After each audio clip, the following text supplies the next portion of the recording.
like everyone that's asked me so far, like all my mates have texted me and been like, "Oh, how are you feeling?" And I'm just like, physically, I'm fucked, but mentally, I feel fantastic. That's great. That's the way to be. Yeah. So no, obviously, yeah, you're going to be tired. I remember like getting up the following day was very tough for me. But yeah, I'm going back a while, 2008. So a long time ago. A long time ago. So it was insane. I mean, when I was doing it, there was one thing I really don't like. I'm not sure what the conversion is from pounds to euro, but I was running and there was no. I needed to take like a gel. I needed a gel. I could feel that I was lagging, and I was like, right, I need to have water with this gel, otherwise it's going to upset my stomach. So there was this random like kind of corner shop, and I said to the guy, "Oh, you got any waters?"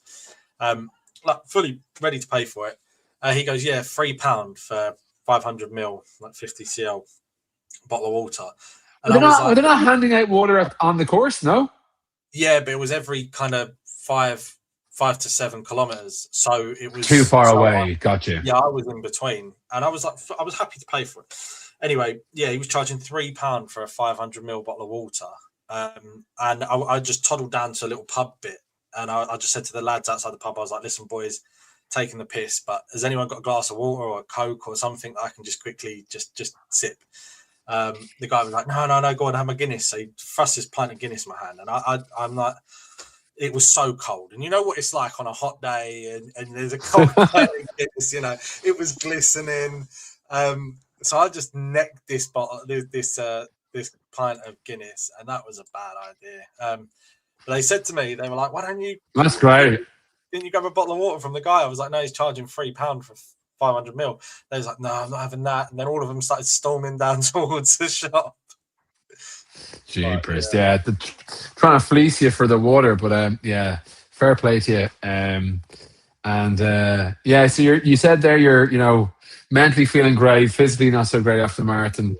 How are you feeling about this evening then? How's your mental, I suppose, state fared over the course of the last, I suppose, 4 or 5 hours building up to this game? I think I kind of said to you the other day, like this has been coming in. This week has just been horrible for me. It's just been coming in waves. I was nervous about the marathon, and then I watched the Tottenham game, and I was nervous about that, especially when they went ahead. I was like, no, don't do this. And then yesterday came around, and luckily I wasn't that bothered about the Forest result. I do think Forest will be safe. I think Forest and Leeds are, Well, Leeds are safe. Forest, Leeds supporters don't believe they're safe. Like that's crazy. They're on what? I forgot. I'm not even checking Leeds anymore. They're so clear. Like I know the points tally this year may be a touch higher than historical in terms of 38 typically would have kept you up.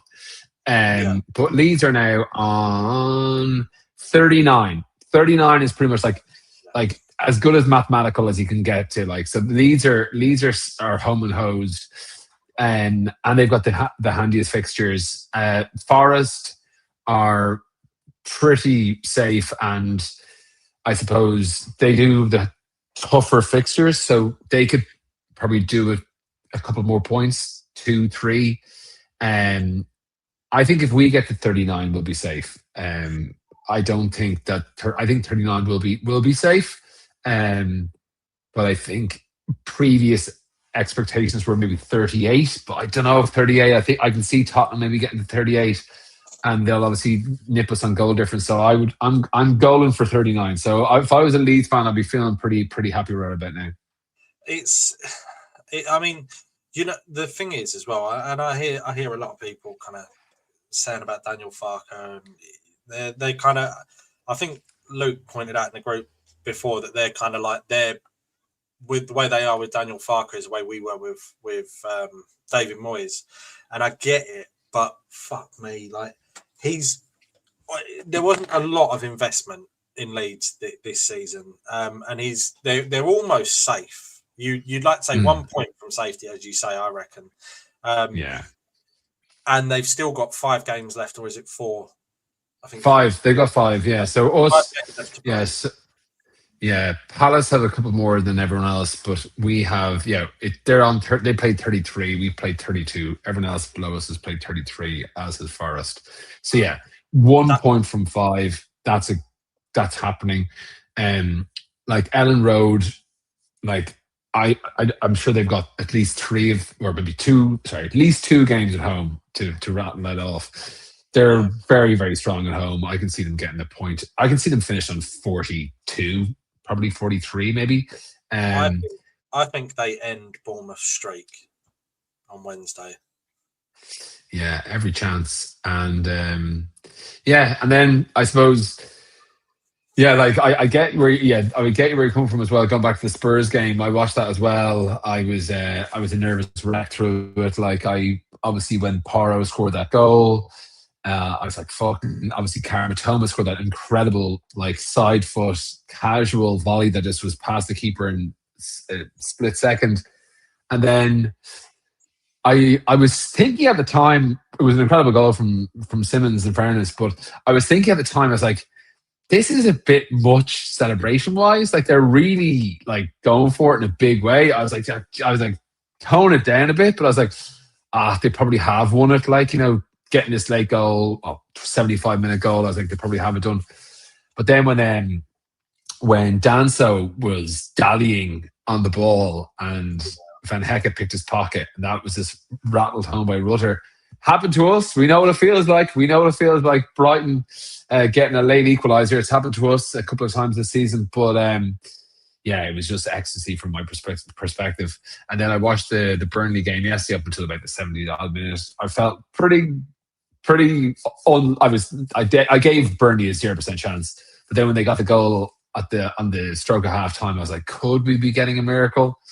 And my Spurs supporting friends were like, come on, Burnley. And then obviously your man Morgan Gibbs-White was just amazing hat trick, and then they won obviously easily. So puts it back on us in a big way. And as I was saying to you before, this is the kind of position we wanted to be in. Like, if you offered this of this position 2-3 months ago, we would have bitten your hand off, because honestly, we can really, like, if we can put 4 points between us and Spurs tonight, we'll be I'll be buzzing in a big, the most buzzing I'll have been all season. You've got to be buzzing. It's got to be buzzing. Who have we got here? We've got 𝗪𝗁𝘀𝗁𝗘 evening. Blimey, that was fresh. I posted that a half hour ago before the stream even started. That's dedication. Fair play to him. I'm in my shed.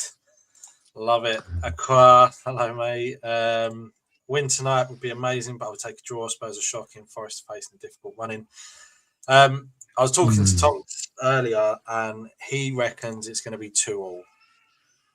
Evening Iron, evening Frog. Yeah, I probably would take a draw, because obviously it keeps it at a 2-point gap with us and Spurs, and obviously all we need to do for the rest of the season, as making it sound too easy, is just to match Spurs' results, and we'll stay in the league. But I don't know if I would take a draw. I think that we have the potential to win tonight, and a 4-point gap, like, that's a 2-game gap. Yeah. I think Spurs. Yeah, I think 4-point gap is too tantalizing to just say, listen, I'll take a draw. So I'm thinking go for the whole 3 points, and we'll be sucking diesel in a big way. It makes me worried. Like, obviously I know that this is bullshit and it's never going to happen. And what is a gaffer supposed to do? Come out and go, no, we're shit. But 𝗪𝗁𝘀𝗀𝗪𝗏 𝗪𝗏𝗀𝗪, he did his press conference, and he said, I believe that we'll win our next 5 games. I believe we'll win every single one of them. And obviously he's not going to say no, we're shit. But when he said it, just him saying it put that thought in my head, where I was like, we've got to beat everyone. And I don't think, I can't say that I'm confident. I'm less confident that we will get anything at Everton, because Moyes is a good manager and he knows how to set up against this team. And he will shithouse us. But if we win tonight and don't get anything against Everton, then Tottenham still will be in the bottom 3, even if they beat Wolves, because I think they will. If we draw tonight, we'll be back in the relegation zone. And I think, my honest opinion, I hate it, but my honest opinion is, if we go into the bottom three, we will not come back out. Yeah, like I honestly think there's going to be so many more twists and turns in this relegation battle. It's not going to be like, I think that Forest have a chance of getting dragged back in. I don't think Leeds will get dragged back in, but I do think Forest could. I don't share your opinion of if we go back in, we won't come back out. Like, if you look at our fixtures objectively, we've got 6 fixtures left. We're playing Palace tonight, as we know. We got Everton at home. We got Brentford away. We got Arsenal at home, Newcastle away, and Leeds at home. None of those 6 fixtures are without a chance. We got 0% chance. Like, we saw Arsenal yesterday. They had a better performance, but they still lost. We could get a point there easily. And I know you've got a feeling that we might even get a win there. Everton at home, Brentford away, Newcastle away, Leeds at home. They're all games that we, in theory, could win. So we could come out tomorrow after whatever result we get tonight. We go, we could win the last 5 games of our season too. You know, they could be. That's possible. It won't happen. Will it happen for Spurs? No. Is there anything to back it up? No. But they could. They probably will beat Wolves. I was more confident before the international break that Spurs going to Wolves, I thought that they wouldn't win. Given Wolves' recent 2 games, I think they might. But at the same time, it's a way. Wolves don't travel well. They're relegated. They might just fucking say, let's go for it. And they might get a point. You know? They might just go for it. Exactly. They put themselves in the shop window. Why the hell not? Give it a go. And so I don't think it's a foregone conclusion. Spurs will probably win 3-0. But you never know. Take that pressure away from myself. I got my medal sitting on my desk. I'm going to fucking wear it because I'm too right. Get it out there. Absolutely. Megan saying, yeah, can't. It's a lovely one. Yeah, I can't describe how nervous. Listen, Megan, I'm in the same boat as you. It's that kind of, you know, that tantalizing, to use that word again, that possibility to be 4 points clear, 2 games clear, essentially. Like, Spurs will be obviously the biggest Palace fans of all time tonight, in the same way that we were huge Sunderland fans before. We've been huge Brighton fans. We'll be huge Wolves fans the weekend, irrespective of what happens tonight. But yeah. Yeah, it's a winnable. Frog says it is one of the winnable games. Sorry to jump in on you there, but it is one of the more winnable games on that list. Yeah, I do think though, especially after Gary, especially after I saw, oh my god, as well, the beauty of it, the Arsenal supporters. As I was coming up to the finish line. I could see the finish line, and obviously, like you said, you've got your name on your jersey, haven't you? Like, so people the whole way around, people going, "Go on, Ben," and stuff like that. I get to this pub and I see all these Arsenal supporters just piling out, and I've just seen the result. And there's an Arsenal supporter there, and he's going, "Go on, Ben," and I went, "Fuck off, Arsenal." He's there in his pink Arsenal shirt. I was like, "Fuck off." I was like, "You've chose the wrong place to watch this game, haven't you, mate?" Like, it's But I honestly didn't pull any punches there, even though he's cheering you on. You know, we don't change. Fair play. Well, yeah, no, that was a bit of a silver lining to the weekend. In fairness, I do believe, right, and this is where, like, there's this part of me that's like, no, we're not good enough. There's this part where I'm just convinced that it's not going to go right for us. Like, that's just part of being a West Ham fan for such a long time. I guess you just don't. You just, like, even when we were in Prague, I was like 2-1 up. No, when there's 30 seconds left on the clock, I'm still thinking, no, we are West Ham. This is, you know, if anyone could fuck this up from here. But then when I saw Arsenal lose yesterday, it's almost written in the stars now. If we relegate Tottenham and beat Arsenal to prevent them winning the Premier League, it's been a shit season, but I will consider it a good season. If we stop Arsenal winning the league, we relegate Tottenham. I hate it. If we stay up, irrespective of who goes down, if it's Tottenham, obviously amazing. If it's the Forest, which looks unlikely, but I'll look back extraordinarily fondly on this season. I'll look back at all the struggles and say, look, all the adversity that we came through, all those gut-wrenching, you know, late goals that we conceded, all those corners that flew into the back of our net. I'll look back fondly on it because it'll be kind of a momentous comeback. It will be a great escape that you can look back on and say, we turned up in the last 10, 15 games of the season.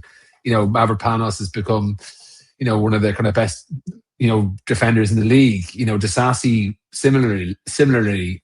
Bowen, who's had his critics, has incredible output, across his goals and assists. Somerville started playing. We got 2 new strikers who are looking good. Matheus Fernandes signed for us, and he'll probably be on his bike, but he's been fantastic as well. Diouf has been a phenomenal signing at left back. So, we can look back on the season with a very much a rose-tinted glasses, but we got to get to the end of the season because otherwise it will just be a bit of a gut wrencher. Because I was saying to my missus earlier, before this big comeback after the QPR game, I wasn't stressed anymore about West Ham games because I was so dejected. I was like, I'll watch the games, but now that we have the hope, I'm so nervous. Unchanged. That's what I expected. I was about to ask you, Ben, what did you think of the team? And I was like, it's got to be unchanged, right? That's Anton sitting behind the scenes like a dirty pervert watching us with his camera off. Yeah, well, listen. Let him do it. But unchanged. What do you make of that? What do you make of that in terms of? Yeah. I'm personally.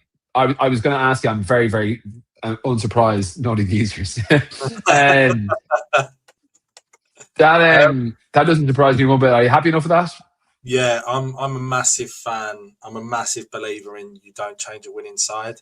And aside from the fact that it looked good, that we played well last week, the unity amongst that team of players was spot on for me. And I just think, I wouldn't mess with it.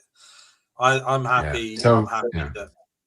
I'm happy that we're going with that. I think there's a lot of players there that deserve to go again. And I think Tati, I say it every week, I think Tati's going to kick on.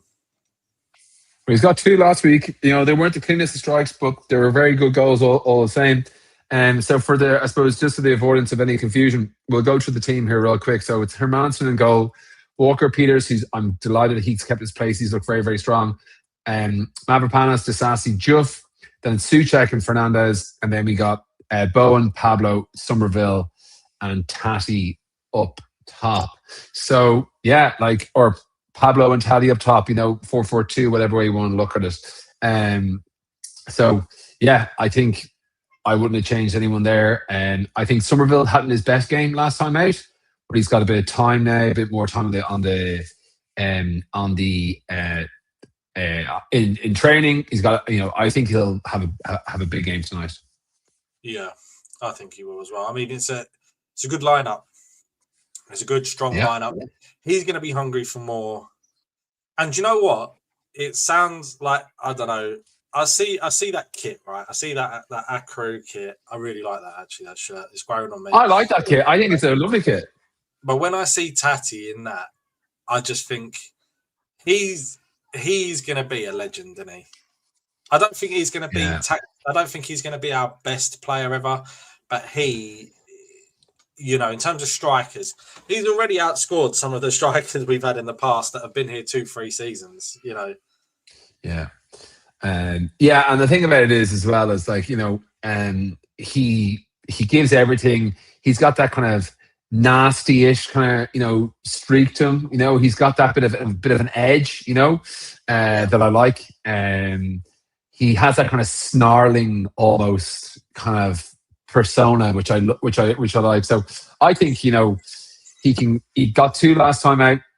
Who's to say he can't get another goal tonight? And I think if he does, watch out, because he can really keep that run going. And we obviously have a very, very famous Argentinian who did a similar thing quite a number of years ago.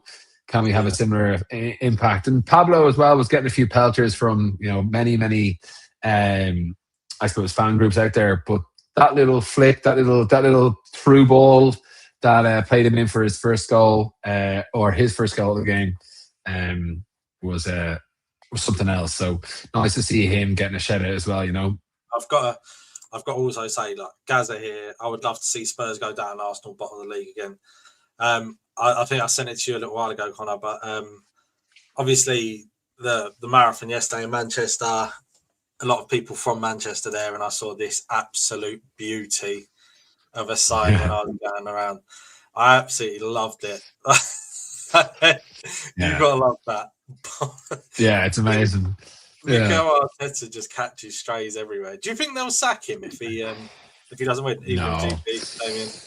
No, they can't. They won't. Like I know it's like it's kind of almost preposterous at this point. Like they finished third 3 times in a row, but no, they're not. They won't sack him. I can't unless something catastrophic happens. But I think that they'll keep him. Like it has been a massive. It is like like loads of things are described as bottle jobs. The bottling has been thrown around so recklessly in the past, but this is a genuine bottling. Like they were however many games clear. They haven't won the Premier League in 4 now. They obviously lost to Bournemouth, and it's not like City have been flying it. They drew at Forest. They drew at us. The season was there for the taking. It was almost like harder not to win the league this year. So while it is an incredible bottle job, he'll stick around. And let's have a look here. 𝗪𝗏 does play, but no sign of Wharton, which we were thinking would be the case today. Yeah. Ted is on the bench as well, which I'm pleased about. I'm worried about Strand Larsen though, because he's been looking good since he signed for Palace. Yeah, no, and I know he's scored against us a couple of times at Wolves, and I've always liked him. And then when I remember Palace were signing him, people were kind of laughing their heads off the amount of money they spent on him, which was probably a little bit over the odds. But I do like him as a player. So yeah, it's not going to be an easy game today. Like we're going to have to defend really, really well. Like there's no getting away from it. Like it's not like a situation where we're going to be able to, just relax the back and expect just to, pepper there. We're going to be sitting back and absorbing quite a lot of misery, it's just a matter of getting through it, Yeah, I'm not sure. I mean, I get what I know. Damien is what's his picture this time? It looks like that's Nuno kissing Somerville's head. Oh, not better than that. I'm an Aaron Wan-Bissaka fan myself. He always plays well against Palace as well. I think Russ kind of touched on it earlier in the lineup video. He does, but Kyle Walker-Peters has been absolutely fantastic the last couple of days. Yeah, phenomenal. How are you feeling after yesterday, Ben? I was saying to Connor, I feel physically fucked, but I feel mentally fantastic. What we got here? Palace is tough, but I believe this is a winnable game. It's one of our more winnable games. It's one of our more winnable games, isn't it? Yeah, absolutely. And look, the lads were they were out in the piss there in Florence, wherever it was the other night. Like so, they could have a few, weary heads on Friday morning. They mightn't have had the best training over the weekend. The Premier League, there's nothing in it for them. They're on 42 points. They're 13th in the league. They won a conference title. They don't really give a rat's, I imagine, about the rest of the Premier League. It's a Monday night. I just think there's things that could conspire against Palace tonight, that they won't have one of their strongest performances. And it could be completely the opposite. They could be like, well, listen, we're through to the semis of the Conference League and they're feeling super confident and they go out and play amazingly. But I just have a feeling that they won't have their best game tonight and we might just take advantage of that. I mean, Simon Jordan, for all his knowledge. You're a big Simon Jordan fan. You're always got a few tidbits from Simon Jordan. He, you know what it is, right? I don't like silence, but I can't necessarily, if I listen to music, I'll hear a song and I'll be like, oh, do you know what I want to listen to next? Then I'll start fucking around with the remote or something. So when I'm working or when I'm doing stuff, I'll put on TalkSport because you can't change it. And it's just, it is what it is. I get to kind of keep up to date. And normally I'm doing like stat stuff. So it flows nicely. Sometimes I'll hear stuff on there and I'll think, oh, let's have a look at that. Let's have a look into this. Let's have a look into that. Simon Jordan, I actually don't mind though. I read his autobiography and it was great. It was great insight into owning a football club and why you shouldn't do it if you're a football supporter. But he is a fucking idiot. But he said the other week he was saying West Ham are going to go down hands down, and now this week he's saying Tottenham are going to go down hands down. But he was saying earlier, and bearing in mind he's a Palace supporter, he was saying earlier that he thinks that we are going to beat Palace tonight because Palace don't have anything to play for now. They're going to protect their squad for the Europa League, Europa Conference. And why wouldn't you? If you were Glasner, you're the first manager in their history to win a cup, I believe. And now you've got a chance to be the first ever manager to win. When are they going to win another European trophy? Because they're not going to invest this summer, are they? I mean, well, obviously, Well, he's obviously on his bike as well, and they did invest a little bit after Gsy went. They got Larson and whatever. I can't remember who else, but he was the kind of the main sign. They got Brennan Johnson as well. But I think now the one point I didn't pick up on, Frog did say that they have got a game in hand, so they could push themselves at the table. But I realistically don't think they would consider themselves Champions League. You know, possibility. Europe maybe, but to be honest, they're already. I'd say that they reckon their easiest route to Europe is through the Conference League, and they'll probably put most of their eggs in that basket. I would have thought. Yeah, you'd think so. What we got here? Players need to take confidence from this lineup. What we got here? Palace not having anything to play for is a dangerous animal, which is a worrying thing to read. We're going to lose, I have a feeling. None of that negativity around here, mate. None of that. Yeah, no, absolutely. And I think, obviously if we lose, we're still out of the relegation zone. But yeah, I just think that we've got a settled team. I think there's every chance that we just go out there and I'm really expecting a big performance from Bone and Somerville tonight. I really am. I think they're both going to be on song in a big way. So we've got a Sheffield Wednesday fan in the comments. How we doing, mate? Great to see. What has happened to your club? What has happened to your club? Big travesty. Yeah, big buddy of mine's a Sheffield Wednesday fan as well. He has been for years, and he's been for since he's been a toddler, so 37 years or whatever it is, 35 years. And he's just disgusted at what's gone on there. It's the real shame for such a big club to be going down. It's the third tier. Very sad. And also Leicester are gone as well. They're relegated essentially. Leicester kind of pulled it on themselves, but I mean, you know what? I'm living like a miserable Sheffield Wednesday fan right now. Do you know what? The oldest club in this country, the most historic club in English football, and the way that the Football League have allowed this club to be brought to its knees, and then the administrator has had chances to sell, and the administrator's fucked around. And they do it all the time, these administrators. They wait for someone to give them a backhander. It's disgusting that the fate of a football club is being left in the hands of swindlers, to be fair. What we got here? 0-0 today. Well, we can empathise with that. In fairness, from an old ownership perspective, not quite as catastrophic as Wednesday, but we know what it feels like to have the owners not exactly doing the right things. Is this Stoney? Close your curtains, blinding. I can't. That's the thing. I have this. I've been trying to maneuver myself. This is a new house, right? Or it's not a new house. The house is built in the fucking 40s, but the house is new to me at least, and I don't have any fucking curtains. So actually, what I'll do is I'll try and move. It is blind me. This is my office now. So, is that your retro football shirts? I do have a few retro football shirts, but I'll dig them out later. But I'll have to. It'll go down there in a few minutes. But I'm very sorry about the curtain scenario. It is blinding. Looks like if I stand here, it looks like I'm Jesus Christ or something, But no. Unfortunately, nothing I can do about it. This is pleasing to hear, though. 37,000 tickets the last day of the season, which means the highest attendance in the Championship. That's proper support, isn't it? Even though they're gone, I think Sheffield, they're on minus points. I think -4 minus points. 3. I think minus 3 or 4, yeah. Unreal. That's 37,000.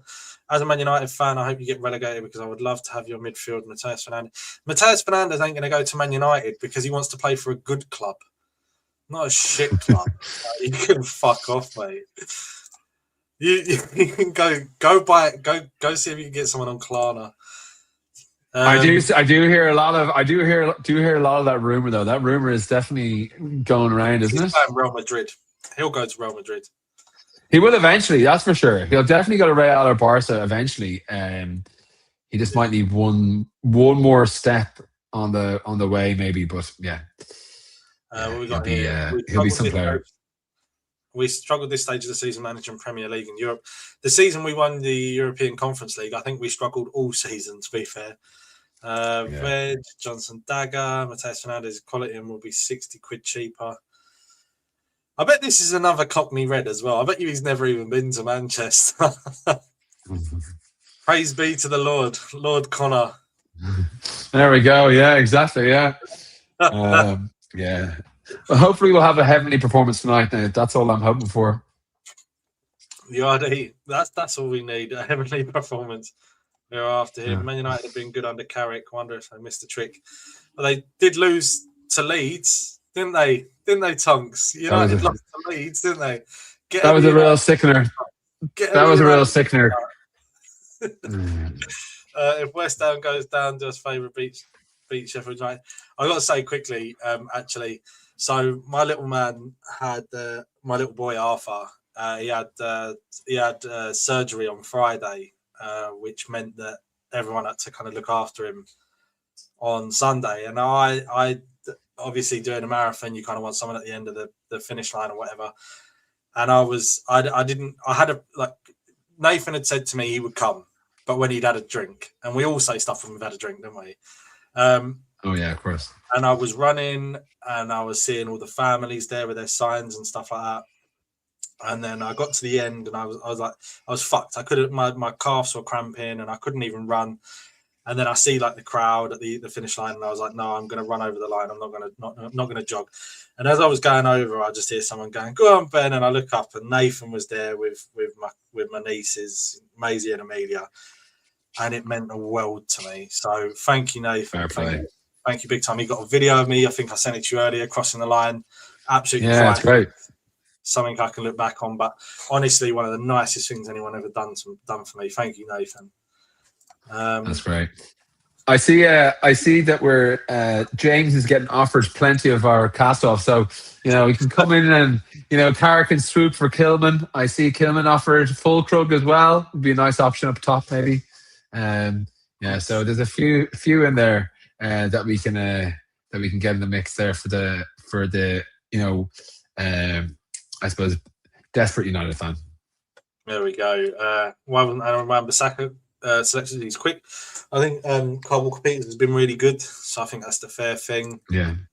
Man United can have full Krug. I'll buy a taxi for him. He'd probably miss the taxi. Full Krug. I actually do. Sorry, go ahead.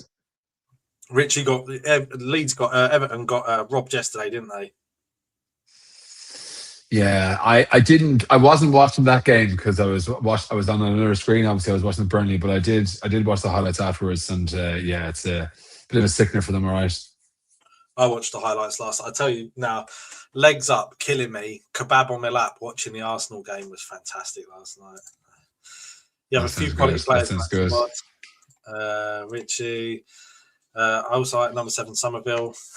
Yeah, if he would get killed by Leeds supporters if he went to United. Wishing Arthur a speedy recovery. Thank you, Gaza. I'll let him know. And the right back. Welcome to the 1% Club. You're in the 1% Club as well, Connor. It's not bad. What's the 1% Club? Apparently, only 1% of the global population have completed a marathon.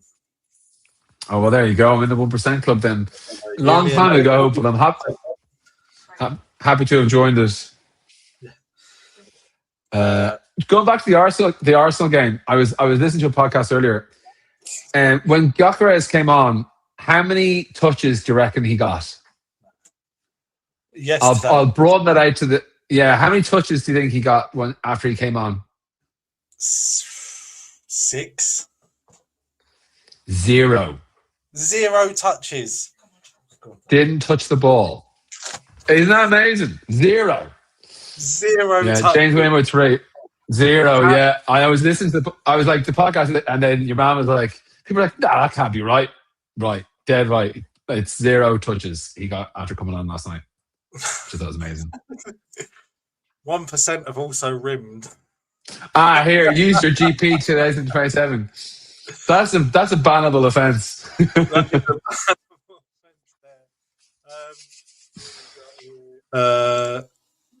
Eden Ritchie pull back then. Yeah, Liverpool back. I think Forest will be safe. It's down to you guys and Spurs. I think Spurs are going. There's some streamer I watch. He's a massive Arsenal fan. I only watch his rage. That makes my depression disappear. The whole country hates Arsenal, don't they? That just every football fan hates Arsenal. It's unreal. I have a kind of a couple of the TikTok lad, the Spurs TikTok lads, that I like. It's been great the past couple of weeks. Like, just literally going on. Like, the TikTok algorithm knows me all too well. The second Spurs lose or draw, as they did at the weekend, I just open up TikTok and I'm just fed a feed of, what's your man, Expressions. Is that your man's name? Load of other lads. There's nothing better. There's nothing better than a rage freak out from a Spurs or indeed Arsenal fan. It is hilarious watching these lot, and that Arsenal fan TV is pure comedy gold. The lot. Yeah, it's incredible. It's great stuff, to be honest. I've lost track of time. We've got loads of time. Great. Marathon sessions. I believe that as well, Fresh. Yeah. I like this as well. GP, you must be in that club to know. Yeah, absolutely. Yeah. Well, we've hit a new low. We've gone with Titanic, Tesco's, museums. Now we're talking about rimming. It's not by choice, Ben. I want to just point that out. Not by choice. The Titanic, I'll hold my hand up to the Titanic. I'd like to remind everyone that they don't pay a subscription for this quality material. No, this is free for a reason, you know. What else we got? Our Sheffield Wednesday supporting fan thinks we're going to win 1-0. He's got a feeling. Like to hear that. Need to see his West Ham win. Yeah, Spud must go down. Yeah, it would be incredible if we could send him down, wouldn't it? Spurs fan here. I'm bricking it. I don't blame you. We were bricking it the other night. Is it that bad that you're in a West Ham YouTube stream? Don't worry, mate. No one will know if you change over to come over to the dark side.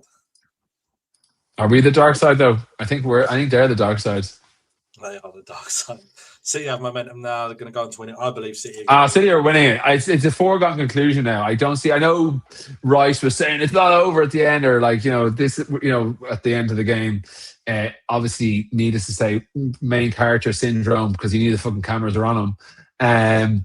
But I think I think they're dust. I think they're finished. And we might, as you say, Ben, we might be playing a pivotal role in that. I think we're going to. I think he's 100% right as well. That's what I mean. When I saw Arsenal lose yesterday, I'm convinced we're going to beat Arsenal. We're going to stop them winning the league. We're going to relegate Tottenham. And you know what? Tottenham deserve it. Tottenham really do deserve it because they have not turned up all season.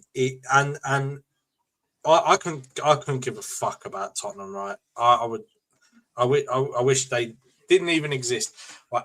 There's two teams in North London, Tottenham and Arsenal, right? And Arsenal are the best team in North London, and they're not even from North London. Imagine not even being the best team in your own manor. Like, it's just not on. But like, I couldn't care less for Tottenham, but Tottenham need to go down. If they don't go down, they're going to carry on the way they are, and it's going to ruin their club. And I hope it happens because I don't hope they stay up because I want us to stay up. But I wish they would just cease to exist. If I'm honest, that would be great. But if we could switch Sheffield Wednesday with Tottenham, I would be happy with that. The situations.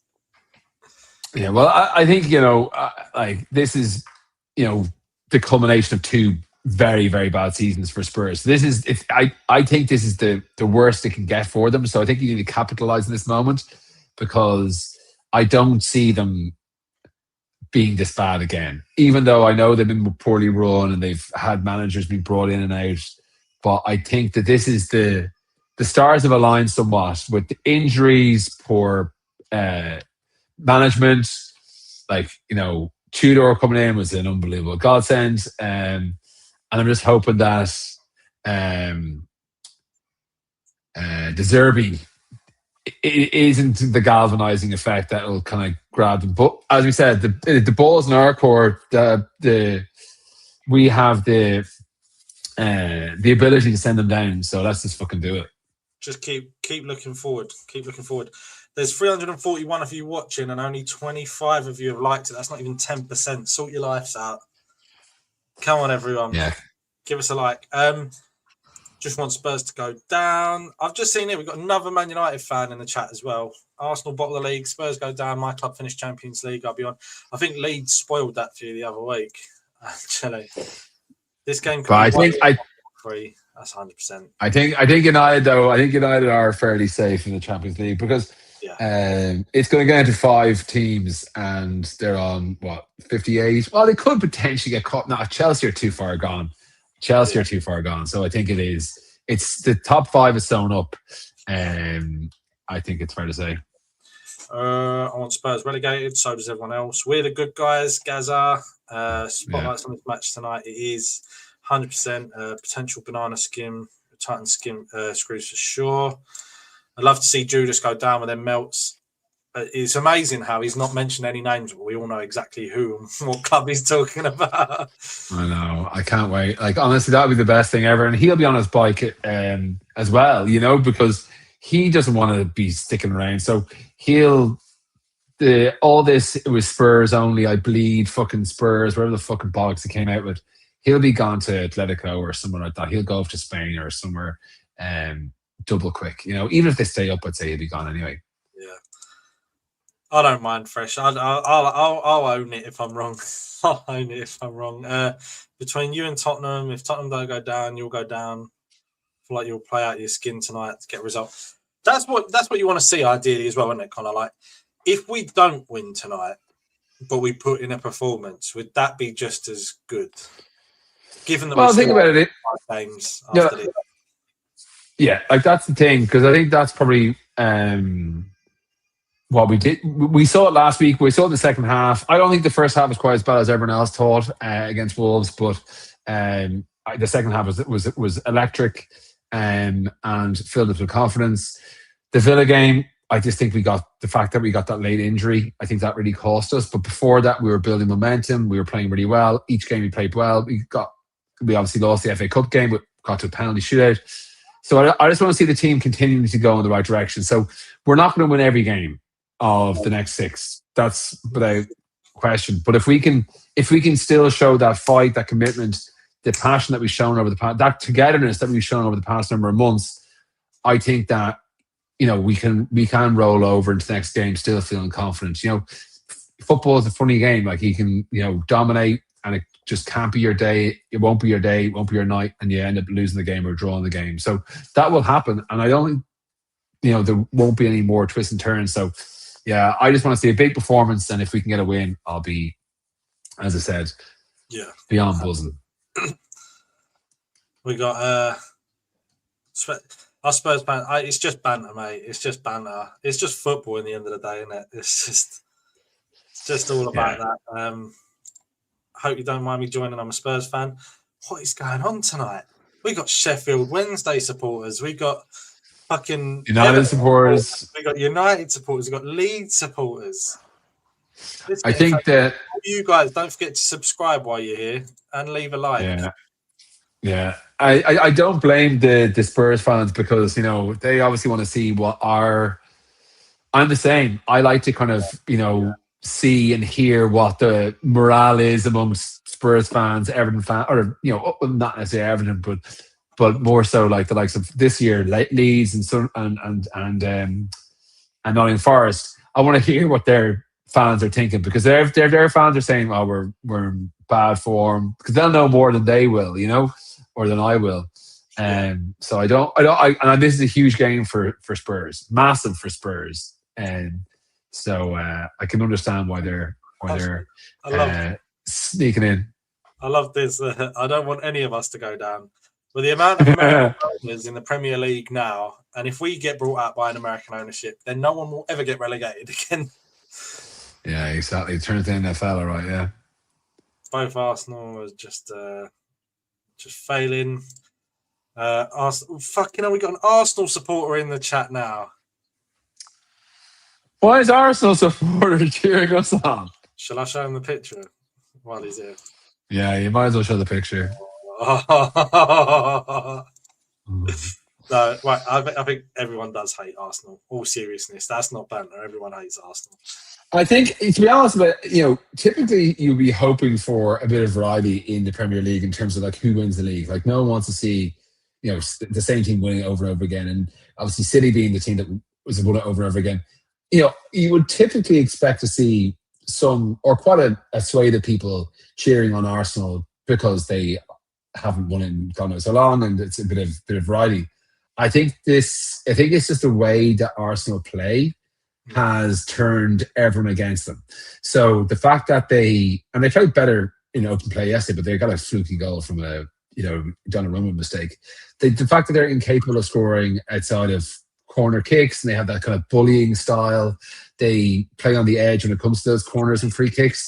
That I just think that it can't possibly garner any goodwill from any other team. Like everyone, I was getting texts left, right, and centre when Gabriel headbutted Haaland yesterday. That's a red.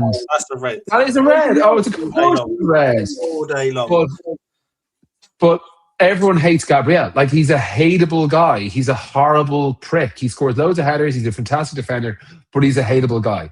And he should have got sent off. And to be honest, Haaland, while I commend him staying up, if he'd have gone down, that's a red card.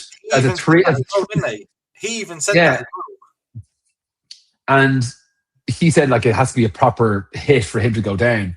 But if he had gone down, that's a 3-match ban for Gabriel for violent conduct.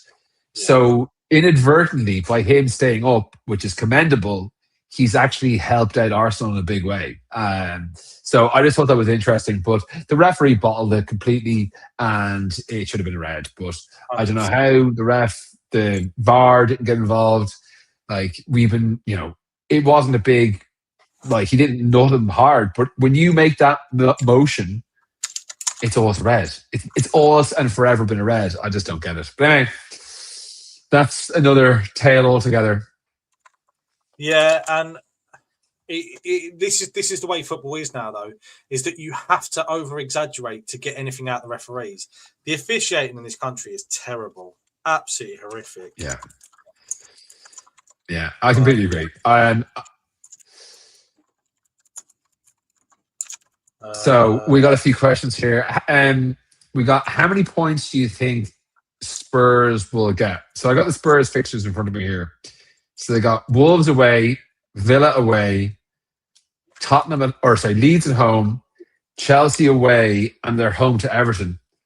I can't see them getting more than. I think it's going to be between 4 and 6 points. 4 and 6 points, I think they get. It is going to be a problem for them, if I'm honest. Because Wolves away is a must win. If they don't win that, which is possible, they got Villa away. That's not happening. They got Leeds at home. Leeds are on the beach, but they'll want to beat Spurs, you would have thought. Chelsea away. Chelsea are dog shit and I hate Rousinho, but it's away. They never beat Chelsea away. And then they finish the season at home to Everton. It could be 0. It's possible that it is 0. I don't think it'll be 0. I think it'll be somewhere between 3 and 6. Yeah, maybe 4. Maybe 4 and 6. The only game I can say they're definitely going to win, I believe they'll beat Wolves. Yeah, they might, but they might. I just think that there's in Molineux. If they were at home to Wolves, they would win, no problem. I think it's the away element. remember what I said to you the other day, though. The other problem is that because the FA Cup final has been moved to, which is fucking ridiculous, I know, yeah. at the end of the season. They will if Leeds make the FA Cup final, then Tottenham play Leeds just before the FA Cup final. So you think they rest their squad? If Chelsea win the FA Cup semi-final, Tottenham play Chelsea just after the FA Cup final. So you think that Chelsea are going to rest. So either way, Leeds and Tottenham are one of them two teams is likely going to rest their squad against Tottenham. Oh no, I know. Yeah, like thing is, I completely agree with that. It's a pain in the hole, and there's obviously the fact that Forest are playing Villa, and there's different circumstances that could play out as a result of that fixture with players and teams being rested and so on. And that's a huge pain, and that probably plays into our Spurs' hands ever slightly more. I suppose from our perspective, we can at least look at the fact that we're going to be playing Leeds, who are safe in the last day of the season at home. Like there's certain things that are going to sway in our favour as well, I would hope. And I just hope that obviously Chelsea go through, I suppose, ideally. But yeah, it's ideally speaking, yeah, because otherwise it might be a bit of it could be playing a little bit into Spurs' hands, yeah. This actually breaks my heart a little bit to even read this comment, but like, in your opinion, do you think we'll reach positive points?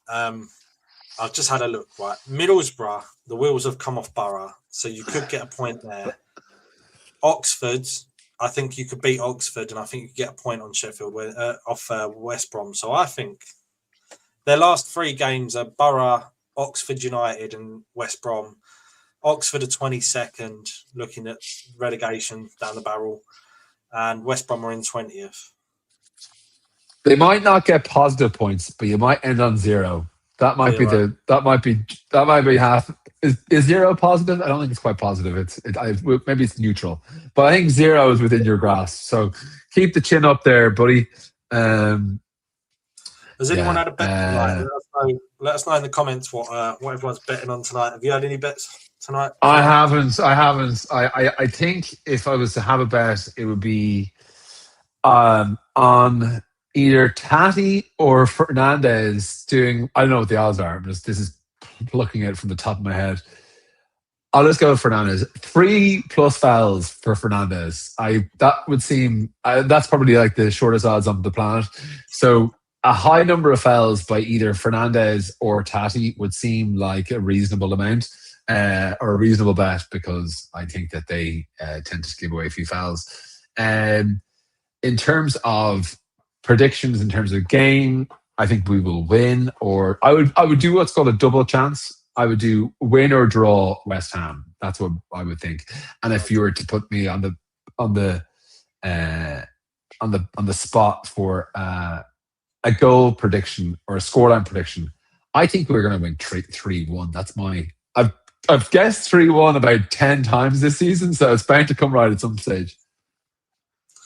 Yeah, so.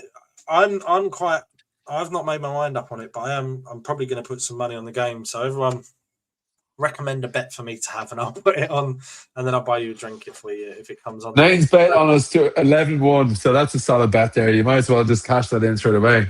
Quickly, guys, as well, while we're in the chat, my little boy's grown out of some West Ham shirts. I've got a couple of West Ham shirts here, one kit. So if you've got a kid 4 to 5 years old and you want a free West Ham shirt or West Ham kit for them, or you know anyone who would benefit from it, drop us a message on Facebook and I'll post it out to you, because I don't want it going to waste, and I don't want to put it in a charity shop in Manchester. Yeah, I would have tapped you up, but my boy is 4.5 months old, so he has quite a ways to go to fit into that. No way. But yeah, also you can see the banner at the bottom of the screen there going along. If you do enjoy the banter here, then you can join me and Connor every Thursday from 9 till 10 on YouTube, or Facebook, or X. Yeah, with a bit of luck, we'll be chatting away about tonight's win, and we'll also be slagging off Spurs and probably Arsenal as well. I'm probably United as well. If our United friend wants to come along, the team he won't be slagging off is Sheffield Wednesday. So if our Sheffield Wednesday fan wants to join, he's more than welcome to join Thursday evening. We'll also have a Sheffield Wednesday slot if our Sheffield Wednesday fan comes predicting their exact points tally by the end of the season. So we'll do a 5-minute slot on that. GP reckons 3-2 West Ham. Yeah. Man, 2-1 win. Let's seal Spud's fate. That'd be good. Love this from Damien. No one cares about Spurs. Oh, Damien's going in hot. Damien's getting worked up again. Yeah, Damien, listen. Tell Damien, you've got to show up to our Thursday show. You've been a no-show for the past few weeks now, Damien. We missed you on a Thursday evening. You've got to pop over. Yeah, he weren't on our show the other night, was he? No, Damien usually is a good attendee, but I suppose there's plenty of things to keep Damien busy. So I understand. It's no problem. He's not even hearing us. Look, he's got the red mist has ascended. Our home form has been good as well. 5th in the form. 2-1 West Ham. Yeah. Go on, Gaza. Souček and Bone. 2-1. Yeah, I wonder if we were to win tonight, maybe it will keep us in 5th in the form table, but it'd be some going. In fairness, if we were to get another win tonight now, it's been something else. Smash the like, guys, for smashing Bear. Let's have a little quick likes check because since I announced that. Yeah, I can never. By the way, just for everyone's knowledge, I can't see the likes. I have no idea. It doesn't show up for me, so I have to. Ben has to be feeding me this information. We got 30 likes, 345 watching. So, if you love West Ham, like the stream. If you don't like it, then you're not a real West Ham fan. You're a plastic. You're not real. But also, if you love Man United, then like the stream. If you love Arsenal, like the stream. If you love Sheffield Wednesday, like the stream. Sheffield Wednesday, yeah, that's what I was going to make sure. Make sure Sheffield Wednesday get us a few likes. Let them get them. We're going to break records based upon our Sheffield Wednesday love. And I think that's the most random we have so far. I was just thinking, like, who could be what would be the most random team we could have a supporter? So I think Wednesday will be the most random. But yeah, if there's anyone else that has a strange second team, I don't really believe in second teams, but yeah. But anyway, all good. What have we else got going on here? I don't know. I've got a second team. Do you? Who's your second team? My first ever football match I saw was Leyton Orient. So Leyton Orient, they're my second team. So well, I think it's fair that you have a team that's like, many tiers below, Like, I don't think you couldn't be a fan of West Ham and, well, just to mention Spurs. You couldn't be a fan of those two clubs or another team in the Premier League. But I can understand. But I think you can definitely have a leaning. Like, you can definitely have teams that you like that you don't. So, and then obviously there's other teams that you just kind of inherently dislike. But from a Premier League perspective, like, I quite like. I don't love them, but like Villa with the historically having so many Irish players, Villa are kind of so they've got quite like Paul McGrath. So I wouldn't dislike. I don't dislike Villa. I actually don't dislike that many teams in the Premier League. To be honest, most of them are all right. There's obviously a few. There's that like teams like Arsenal, City, United, and so on that I don't particularly love. But there's a lot of teams that are fairly innocuous, like your Brightons, your Bournemouths, your whoever else, Brentford. Anyway, enough about that. Enough about that waffle. Nathan, my second team is Leeds United Women's. Evidently, most of those Yorkshire women look like the men's team. To be fair.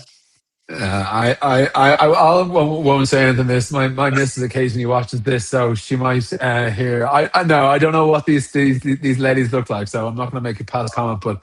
Nathan is a Leeds fan, so checks out that he's a Leeds women's team fan too. To be fair, I have got a soft spot for Leeds. I wouldn't say they're my second team, but they're a team I always keep an eye out for. I think Arthur's actually got a Leeds shirt as well.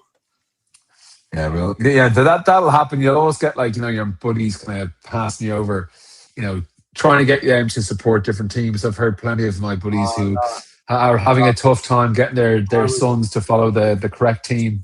I got him the shirt because I was trying to control the narrative, because I don't want him being a United fan and I don't want him being a City fan. So I got him a Leeds shirt and I was like, here you go, mate. If you're going to support someone up here, then it's going to be Leeds or maybe Bolton at a push. Yeah, Bolton wouldn't be the worst, actually, where are Bolton now? They must be League One, are they? Bolton, yeah, they're chasing promotion, I think. Bolton's about 20 minutes. Heard, yeah. 20 minutes drive to Bolton from here. Yeah, no, I used to spend quite a bit of time in Manchester with my old job. And I wasn't great with the geography of the area, but when I went up maybe 10, 15 times, I kind of got fairly familiar. So, Bolton, third in the championship. They're not going to get automatic, but they're definitely in the playoffs, it would seem. Yeah, they are. Trudge, evening, mate. Trudge and Damien are having their little back and forth as they. Well, they're having is there a bit of a tete-a-tete? Is there? I think they're agreeing at the moment. Oh, that's good to see. Yeah. Oh, I see. I hear you. Yeah. Jesus, JWP was brutal yesterday, wasn't he?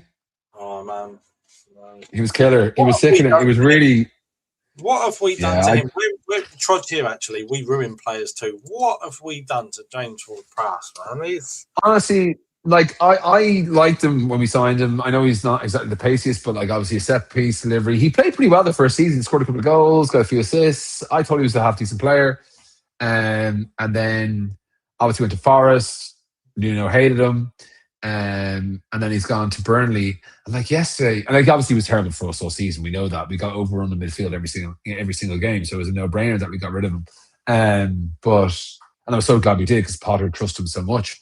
But yeah, he just looks, I don't know. He needs to go back. He needs to go into the championship, play for someone half decent in the championship and just go from there. But I just think that he's not a Premier League player anymore. I just feel bad for him. And he's just getting found out in a big way, Big way. Massive way. Well, the weekend, the first two goals were his fault. Like, I know they weren't like clangers from him per se, but both goals were his fault, essentially, I thought. He was too weak in the second goal. The first goal, he flipped it on, obviously, Morgan Rogers. Gibbs-White was behind him, waiting to tap it in, essentially. It was a bit trickier than just tap in, but yeah, he's been useless. Obviously, we know Kilman is the same. Like, Kilman came in with a big reputation, and he's been disastrous. Another one, Maxwell-Cornet. What happened to him? That's not when we signed him. I was like, "Fucking hell, we signed Cornet." I was like, unbelievable. Yeah, it came out of nowhere. He's going to be the next it was a real it felt like a real bonus or something. It was like it came from nowhere. It was like, Maxwell Cornet, unbelievable. Lovely stuff. And then he's been the worst player we've ever signed. Yeah, he has. Full Krug, yeah. How many times has Cornet even played for us? I don't know. He got injured. Trott's saying here, he got injured. In fairness, he did, but he's been a long time not injured. I'm guessing over the course of the couple of years that he's been with us. How many games has he played? 37. Jeepers. A lot of them must be off the bench. No, he's got 21 here. I got 21 on Wikipedia. I'm on Wikipedia. Oh, yeah. No, you're right. 21 plus 16. I got 14 plus 7. 27. I have 26. I've got 21. Anyway, we got conflicting information. If anyone here is a football administrator, let us know how many games Maxwell Cornet has played. I'm coming up with 21 for West Ham. Where are we? League appearances 22 to 23, 14, 23. Yeah, you're right. 21. Goals won. Fucking hell, he's terrible, isn't he? He's terrible. Yeah. Where is he now? Oh, he's in Genoa. 𝗪𝗁𝗪𝗍 is going to be amazing. That's going to come back to bite us. That is. Yeah, very well. But you just didn't have time. We just didn't have time to kind of blood a player like that at the moment. Like, we're just too much in the in the shit, to be honest. I think for Lewis Gliarme, he didn't play great for us when he did play. Like I don't think he ever looked at it, but I do think he'll be good. Like I'd say he'll, a couple of years of Sporting, he'll probably get a reasonable run of games there, and he'll come back to some European juggernaut and fucking do brilliantly. He'll play for, I don't know, PSG or Bayern or somebody and be amazing. Same with now, it's more guaranteed, obviously. Like, there's no question about, like, Fernandes will be a phenomenal player, and Somerville will be a phenomenal player. There's, they're guarantees. Guilherme, I think, is not a dead cert, but every chance. Yeah, it's crazy. I like this dynamics that everyone's coming up with as well. My family has a lot of Arsenal in it. So my dad was a Man United fan. One of my uncles was a referee, so he didn't have a football team. My other uncle was a Tottenham fan. On my mum's side, my uncle's a Tottenham fan. My other uncle's an Aston Villa fan, born in Bedfordshire, which is crazy. And then obviously up here you've got my cousin's a Man United supporter. Nathan's obviously a Leeds fan. So I've got a wide net of football supporters in my family. Yeah, it's weird in mine. Like my family like wouldn't. My dad, for example, wouldn't be into football at all. All my kind of relatives would be more Gaelic football as opposed to football. So there wasn't kind of any team that I would have been, just naturally fan of. It was just the fact that of my pure fluke, I ended up at a West Ham game 30 odd years ago. Sorry, 3 years ago, and ended up supporting West Ham as a result. I originally supported Man United because all my buddies supported Man United, and I'm like 5 years old. And I was like, why am I supporting Man United? I've never been to Manchester. I have no connection to them. It was just because the class of '92 had arrived and Beckham and all the rest. And I was like, but then I was like, fuck that. Like, I snapped out of it pretty young, which is good because it's not like, I've held this, it's just the way it was when I was a kid, like, when you're so young. But anyway, I've been a West Ham supporter for 30 plus years now, so I think it's just how it came about. You've only got a few grey hairs. Well, if you saw me in person, I've got a few more probably. But Look at I'd rather go grey than bald. That's what that's saying me. I don't mind going grey. I'm not going to be throwing any just for men up there. You want a bit of silver to provide a bit of bit of distinction. It gives you that kind of distinctive look. Even though I'm a complete shithouse. I'm just gonna. Yeah, you do that. I'll go through the comments here. All right, who we've got? Fresh. Sky doing a great build-up past game, but announcing yesterday City Arse game. Well, that's the thing, Monday Night Football. It's what they do. We ruined him without playing Guilherme. Yeah, I think honestly, we threw him in a few times. I just think Guilherme was just at it. But I do think I do think he'll turn out half decent. I think Coventry would take some hand-me-downs if we stay up. I don't know. I don't see Coventry having the best time in the Prem, but I could be wrong. Liam Brady played for West Ham United. Yes, well, yeah. If we're talking about Irish players, more than happy to discuss a few. No problem at all there. Yeah, Frog. Never been a drinker, but this season's slowly tipping me over. Yeah, honestly, I've had to. Emergency break out a few beers and bottles of wine at times just to get me through a few of these games because it's been tough. Yeah. So what else? Let me scroll back a few more. Big game tonight, Richard. Too many Palace fans thinking they've got it, but they seem to be more interested in Europe. That's what I'm kind of hoping for, Rich. Is that there is that kind of focus on Europe. And that they're, as I said, they had a couple of shandies on Thursday evening, and hopefully they haven't settled too strongly in their stomach. And with a bit of luck, they won't be fully at it tonight. And I think there's every chance that they can be kind of feeling pretty hot about their European exploits, and the Premier League might not be the most pressing of matters. So. Yeah. Ben, you're back. You're back in business. Yeah, it took me the whole of 10-15 minutes to walk to the toilet. Yeah, I know. I remember hobbling around. Is all right. I'm glad my Jesus / God complex is now gone. I hope everyone can put up with this level of glare, unfortunately. But I will have to reorganize this room somewhat. If that before we are going to get blinds at some point. Don't worry, we're not. For those of you who've never been to Ireland, it's not a typical Irish household. They don't normally have curtains because they never normally have sun. Yeah, absolutely, yeah.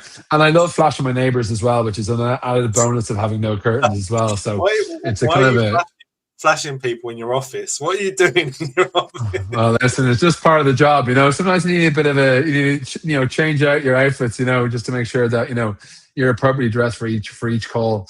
But no, don't worry, everyone. My clothing will remain on for the foreseeable future, unless we win tonight. Actually, if we win tonight, I might just do a run around the neighbourhood nude.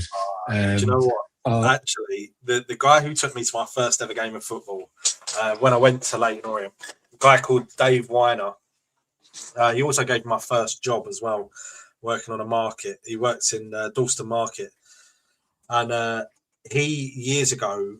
I don't know a lot about Leyton Orient history, but they won a cup, or they got to a cup final, or they got promoted, or something. Something good happened, and there was a picture of him in the newspaper running naked down Leyton High Road. All he had on was a pair of Leyton Orient socks. Not wrong with him.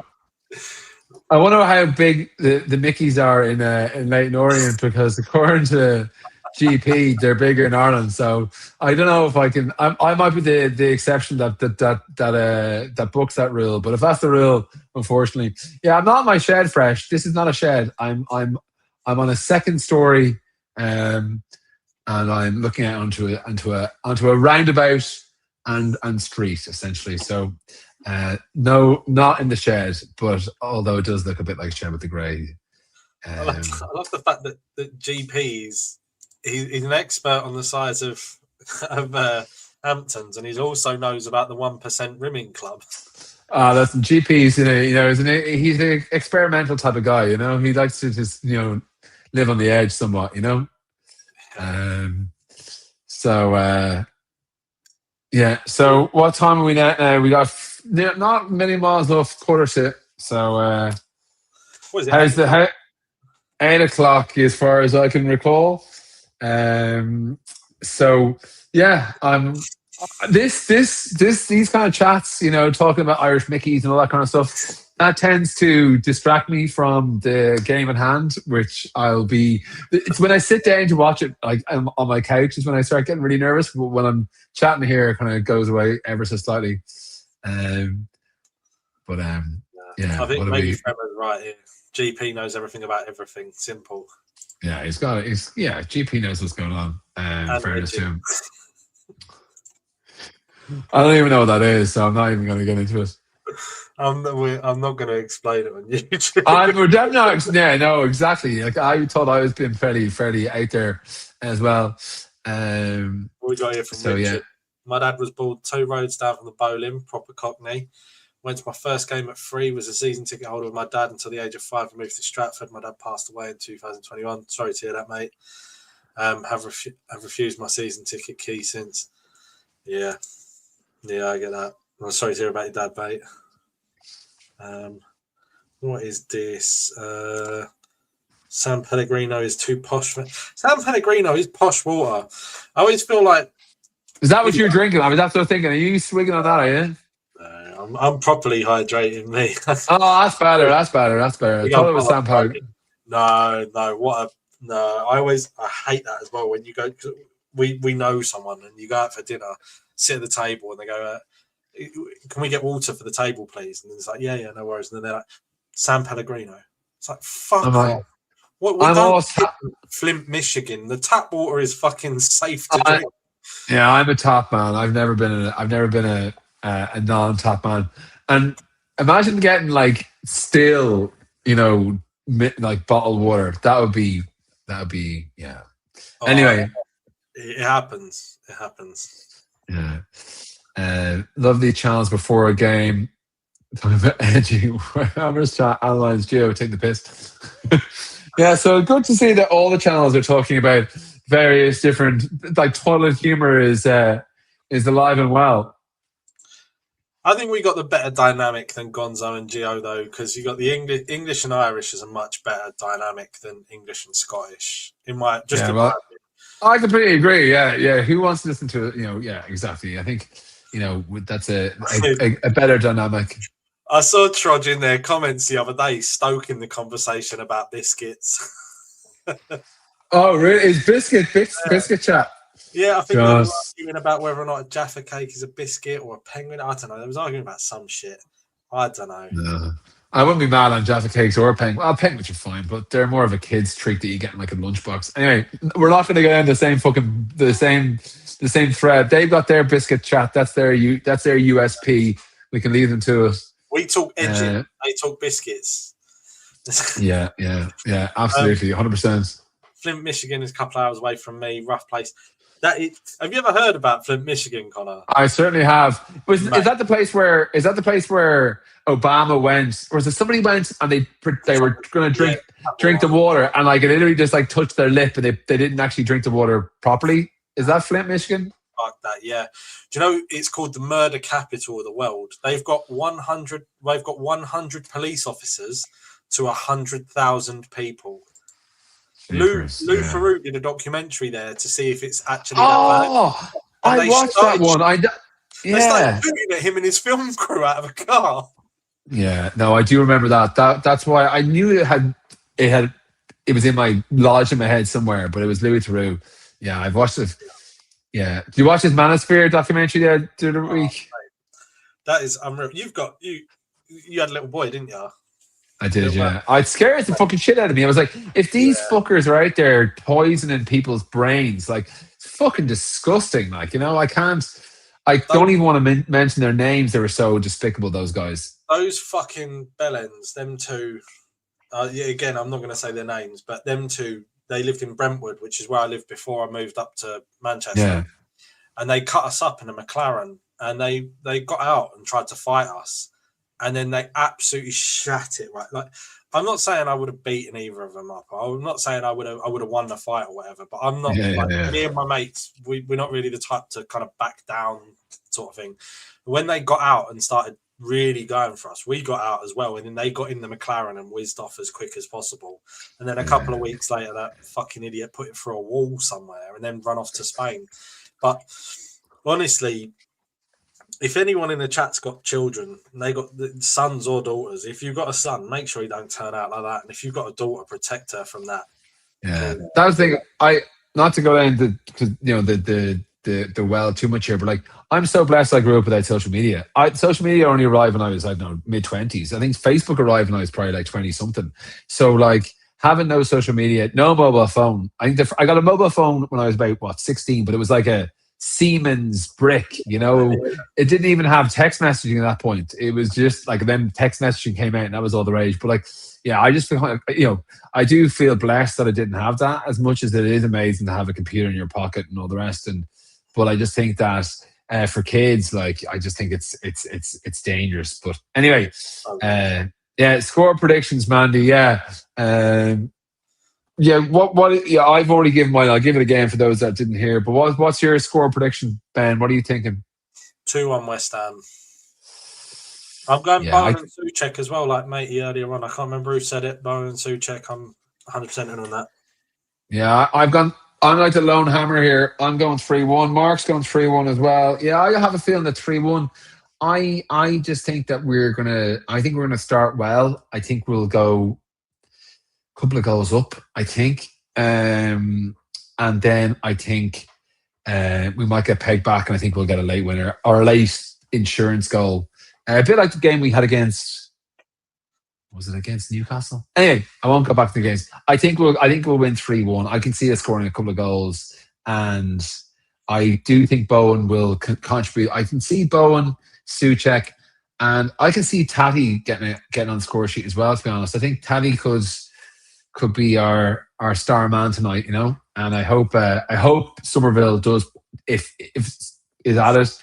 And if Somerville's not at it and he's still a little bit away from full match fitness, I would have no qualms in bringing Adama on. He's been fantastic whenever we've seen him recently. So, yeah.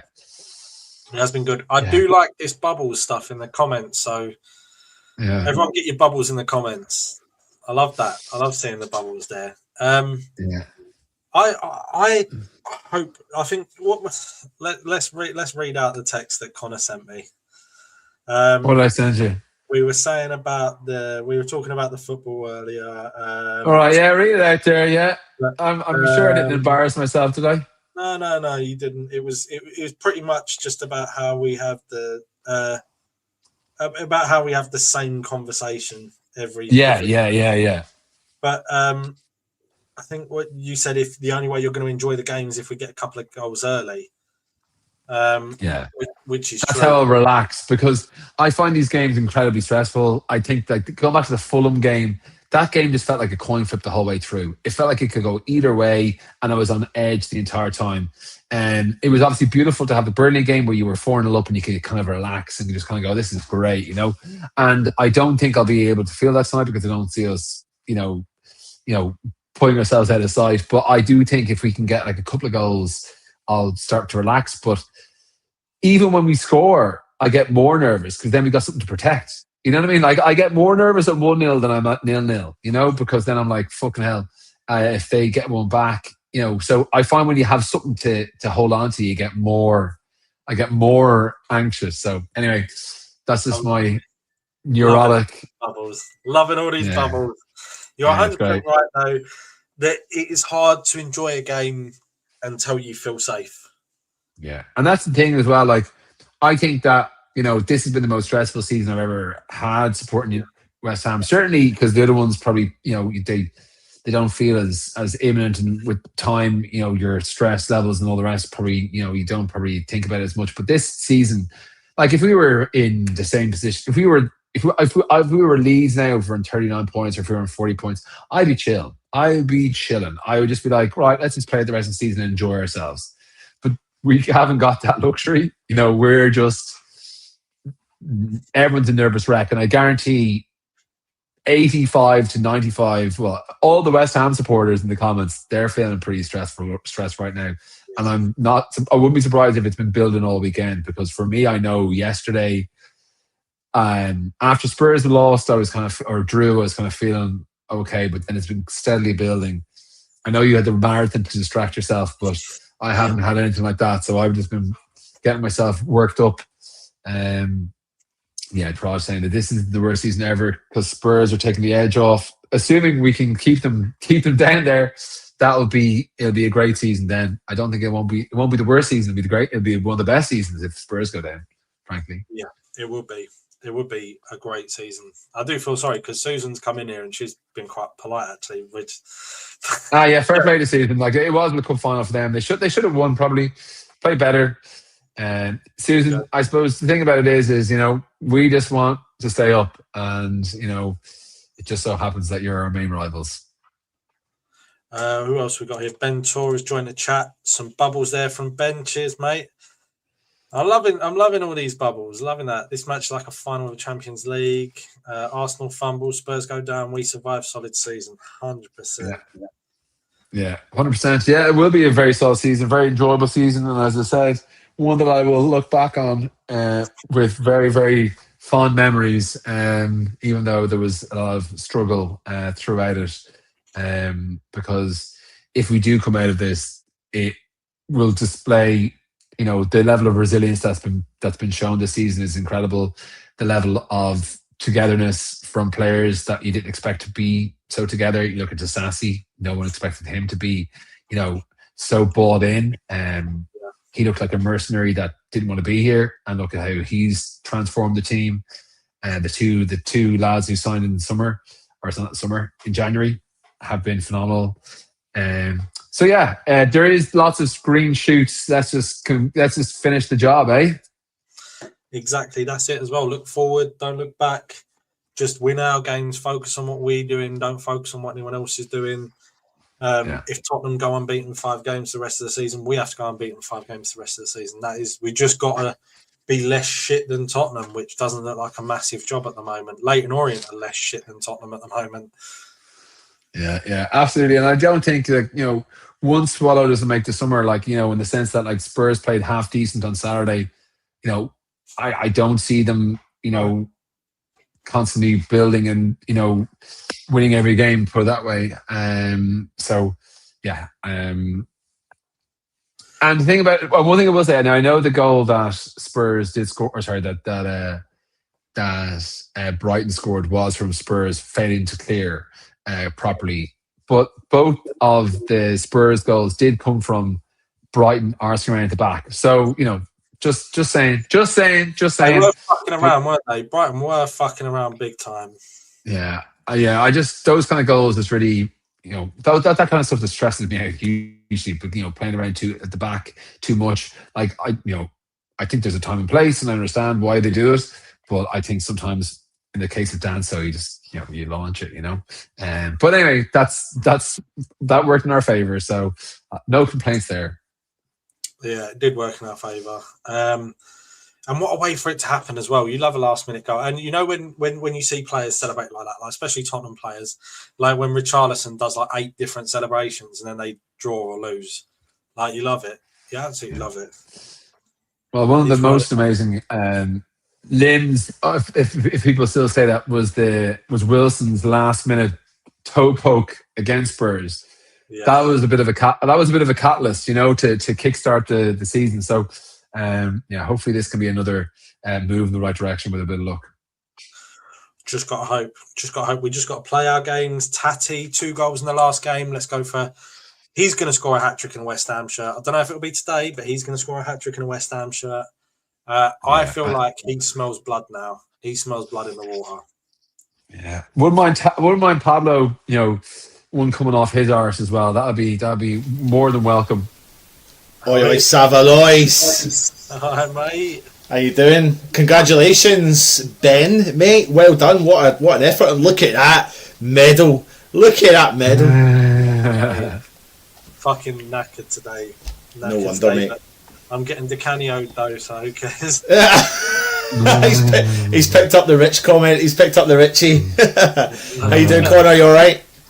All good, my man. How about yourself? Yeah, not bad, mate. Not bad. How are you feeling about the game? What's the crack, lads? We're both kind of just a bit. Well, I'm super nervous as per normal, but I do have a positive kind of feeling. I'm thinking that we're going to win tonight. It's going to be stressful, but I think it's a huge game. This is as big as it can get. 4 points. We can go 4 points clear of Tottenham. That puts us, within 2 games that they have to go in their favour versus ourselves. I think it's a huge opportunity. So I really think that we need to just seize it with both hands and go out there and do our stuff. Yeah, 100%. What about you? 2-1 West Ham. Oofed. We check and I'm 3-1. What are you thinking? Listen, again, fuck, I don't know. I hate doing it, but what did you say, Ben? 2-1? 2-1, yeah. And Connor, you said 3-1? 3-1, yeah. Connor, I'm going to join you, mate. 3-1. Yeah, I'm going to join you. Why not? Why the fuck not? Yeah. Why the fuck not? Absolutely.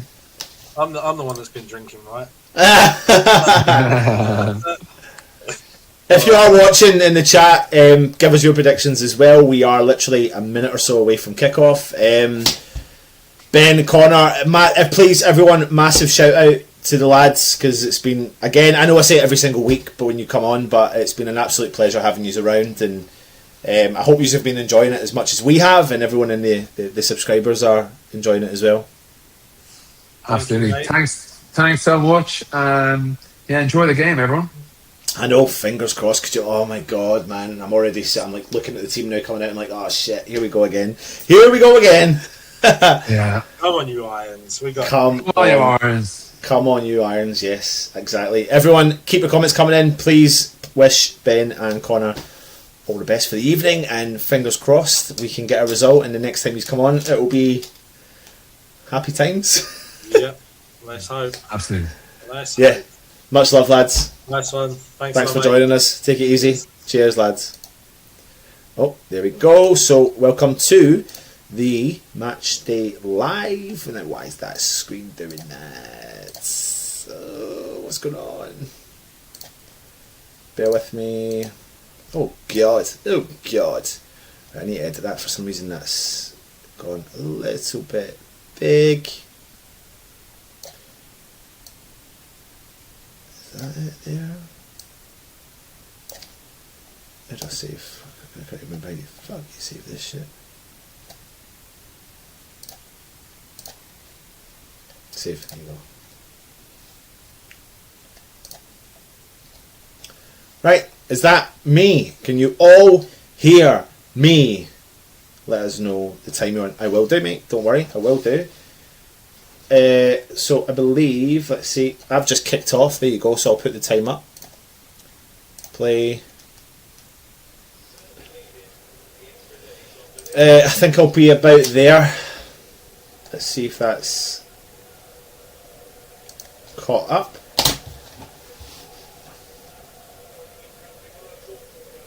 I'm on 19. Yeah, where are we? 24. There you are. That's where I'm on. So tell me if I'm matching up to everyone in the chat.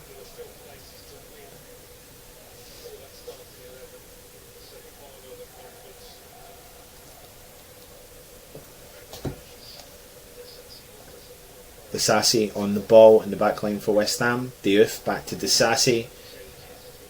Disasi plays the ball over to Fernandez, who drops into that kind of centre-back role. You know, he steps back in, collects the ball and drives from the back. Plays the ball out wide. Walker-Peters punts the ball forwards. Being cleared from Crystal Palace, and it's a throw-in deep in the Crystal Palace half for West Ham. Keep your comments coming in. Let me know who is kicking around in here. Hi Anton, good to see you. Troj, Crosshammer, good to see you. User GP, good to see you, mate. Thank you very much, everyone, for joining us. There you go. Everyone's thanking the lads. West Ham come forward. Kyle Walker-Peters. Oh! Where is the ball? Good recycling there from Disasi. Diouf. Oh, he loses the ball in the middle of the park.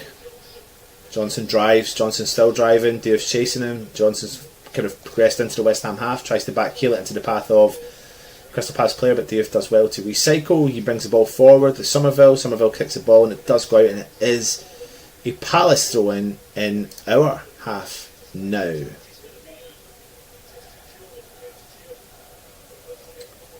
Good to see English Yardy, my friend. Welcome back. Come on, you irons. Why is that colour there? Let's see if I can change that. Don't feel like that. Do you like that colour?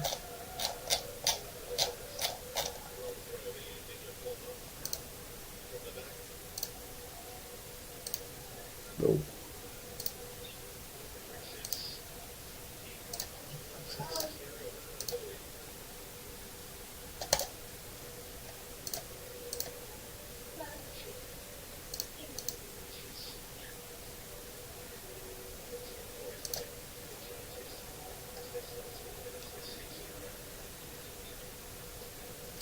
Palace with the ball.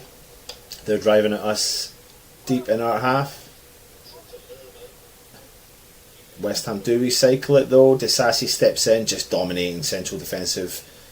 Oh, it's a great ball forward into Bowen. Bowen sees, nearly gets the ball through for Tati to chase, but again Crystal Palace with the ball in the middle of the park. Hughes plays the ball forward. Johnson collects it through the middle, spaces the ball out to the left hand side for Crystal Palace as they drive into the West Ham box. Ball over on the left hand side, just on the edge of the 18. Crystal Palace. Come on, Recycle FC. Don't worry, that is going to be my word for tonight. Ball sprayed over the right hand side for Crystal Palace as they're happy to hold on to possession. Ball has been played back and it's now on the edge of the centre circle for Crystal Palace, just inside the West Ham half. Nothing on as Pablo starts to press. Great tracking back from Pablo. Crystal Palace do drive down that left hand side. Ball through the middle, tries to turn into the space. Fernandez gets the ball back. He drives, he's fouled. West Ham free kick. Michael for Liverpool, good to see you, my friend. Hope you're well. Jake O'Neill, good lad. Come on, you irons.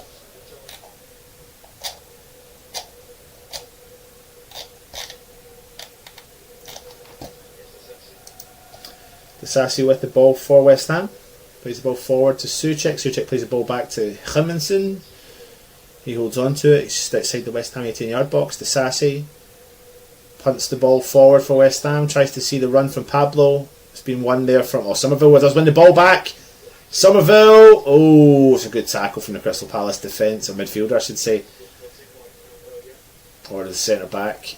But West Ham do have it with Walker-Peters. He gets the second ball. Oh, he nearly finds that gap through for Bowen. Ball's been cleared for Crystal Palace, and it's a West Ham throw in. It's a good bit of intensity from both teams and West Ham, to be fair.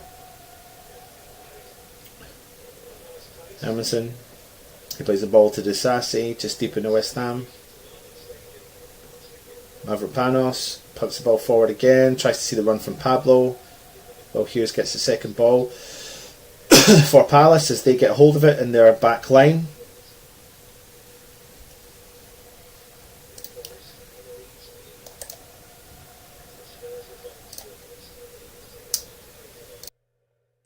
Can you hear me all better now? For some reason my microphone wasn't working there properly. But hopefully that is me.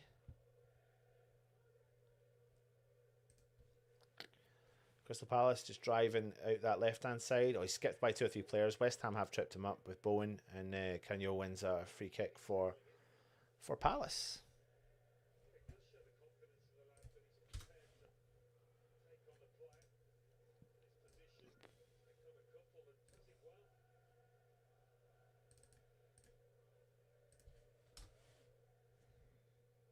But the ball has fallen back into the Palace defence as they now come out over the halfway line, out on the left hand side. Sees the gap through the middle there.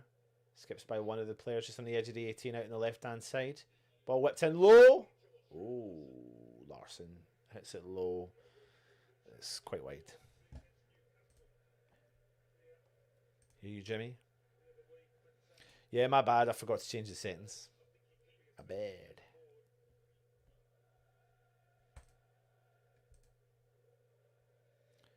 Emerson plays the ball out from the back line. Disasi clears up left hand side. But Crystal Palace win that first ball, and now they come on the attack deep in the West Ham half. Larsson in the middle, cleared from Disasi. Somerville tries to get the ball back, but he can't. Fernandes does really well, finds Somerville. Somerville back to 𝗪𝗏𝘀𝘀.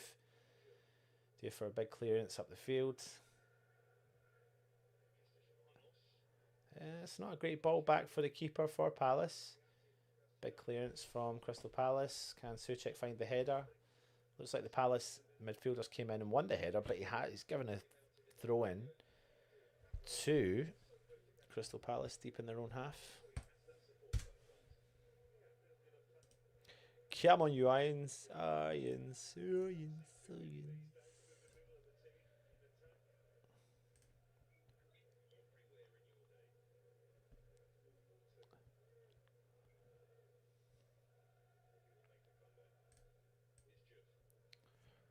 𝗪𝗏𝘀𝘀𝗏 with back to Disasi.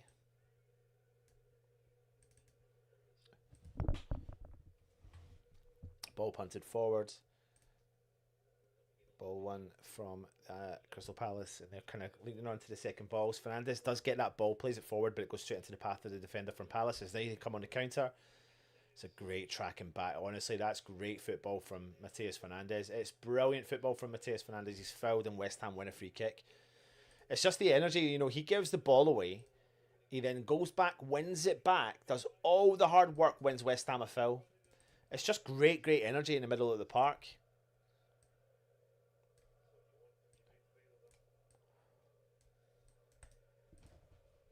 West Ham do have the ball though. And it's back with Hudminson. Disasi sprays the ball out to 𝗪𝗏𝘀𝘀𝘁, who clears it with his right foot straight into the path of Crystal Palace player, but then he plays it straight to 𝗪𝗏𝘀𝘀𝘁, and Tatis distributes the ball out to the right hand side for Walker-Peters to drive. Oh, it's a great run from Pablo, but he didn't play it. Bowen with Walker-Peters again down that right hand side, back with Bowen, cuts infield to 𝗪𝗏𝘀𝘀𝘁, out the wide to Walker-Peters, crosses the ball in to the box, skips by everyone, cleared from Crystal Palace. It's fallen to Fernandes. He plays the ball back to 𝗪𝗏𝘀𝘀𝘁 on the left hand side. What a ball whipped in. Oh, there's no one there. It's a great ball, to be fair to him.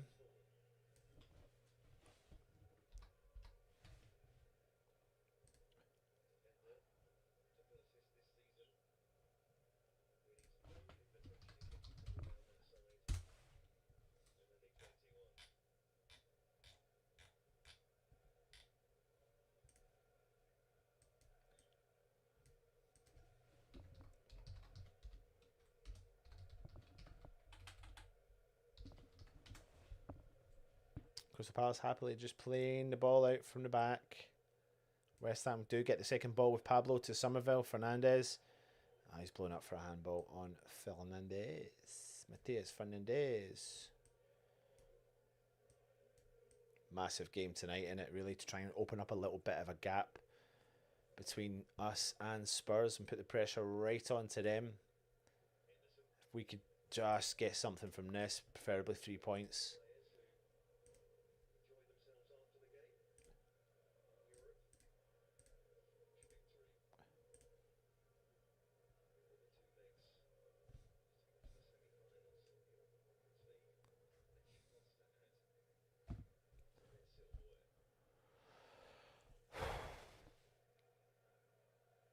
Palace just holding on to the ball in the back line. And they've given the ball away. Just a bit of pressure coming in from West Ham that puts the pressure on Palace. They want to play the ball out from the back, and they panic, and the ball goes out. So throw into West Ham.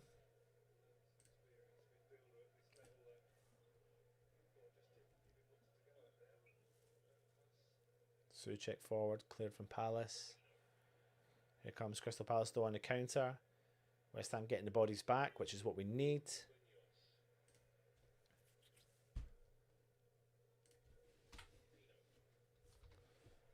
Good recycling again from Fernandes into 𝗪𝗏𝗀𝗀𝗏. Really good tracking back. Cleared from Diouf up to nobody. But you know what? It's just Fernandes getting himself hot and bothered and getting himself stuck in. Winning the ball back from West Ham, just chasing everything down. It's all you can ask for from your team, innit?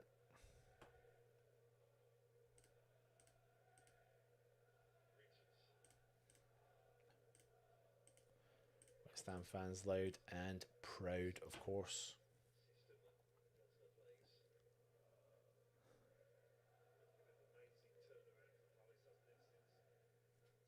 Big ball sprayed over the left-hand side for Palace. Well run back from Walker-Peters. Bowen's dropped in deep. Plays the ball to Walker-Peters. Referee blows up, and it is a throw-in to Crystal Palace.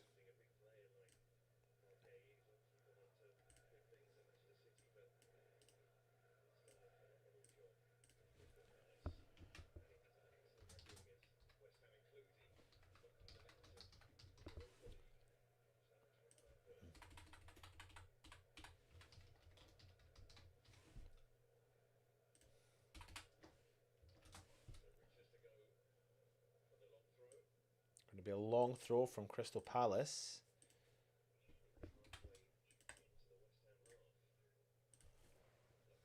It's not really gone that far. Cleared from West Ham from the back line from Pablo, I think that was.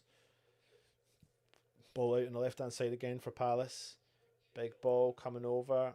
Switching sides. Diouf tries to win the header. He does enough on it. Big ball drops down for 𝗪𝗏𝗀𝗀𝗏. 𝗪𝗏𝗀𝗀𝗏 brings the ball back over to Diouf. Diouf holds on to it, keeps it in play. He's fouled. West Ham free kick. He's holding on to his toe.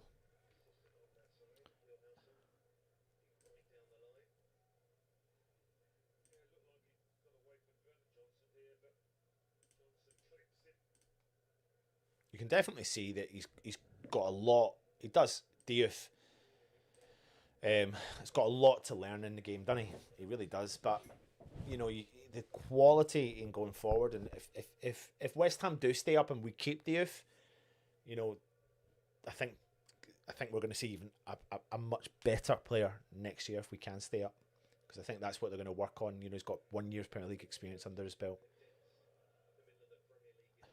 Larsson sprays the ball over right hand side, but Diouf does get that ball back for West Ham. 𝗪𝗏𝗀𝗀𝗏 skips by one of their players and he drives through the middle.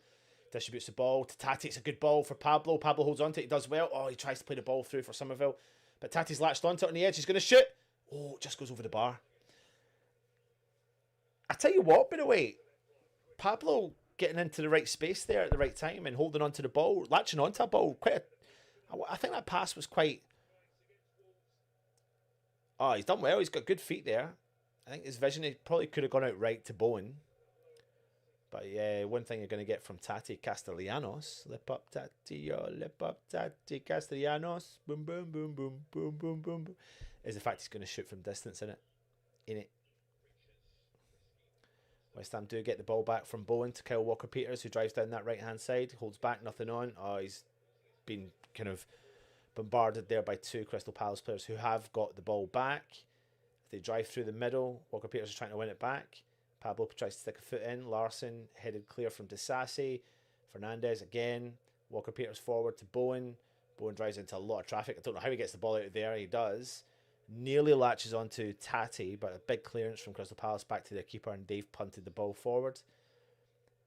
He's missed that header completely. Diouf wins the second bounce header. Ball's landed with Crystal Palace. Heavy touch from the player forward, but Crystal Palace have done well. Larsson plays a neat touch. Ball's out on the right-hand side. Tries to cross it early. Diouf blocks, and the ball does go out for a Crystal Palace throw-in deep in the West Ham half. If you are new around here, please hit the subscribe button. Please hit the thumbs up. Please leave a comment. Crystal Palace nil, West Ham nil. 15.5 minutes in. My name's Anton. Matchday Live on the West Ham Network, giving you the running commentary of the game. A very interactive chat, so keep your chats going. I do engage. Big throw-in coming from Crystal Palace into the box. Cleared from Diouf onto the edge. Palace can't latch onto that, but the ball is back with their defence, just on the edge of the centre circle.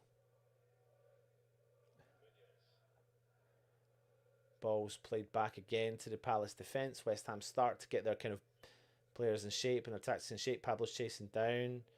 𝗪𝗁𝘀𝗀𝗏 does well to read that on Larsson. What a different player 𝗪𝗁𝘀𝗀𝗏 looks like, by the way. Unbelievable. Just stepping up, big style.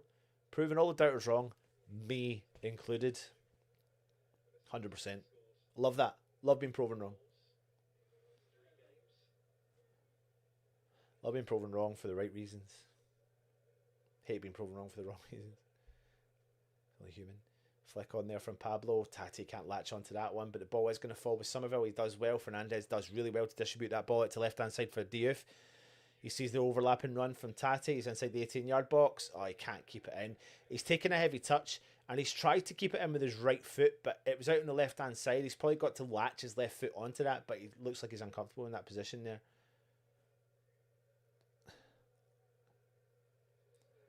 It's like his legs took over, and he couldn't really slow down. And he slipped, to be fair.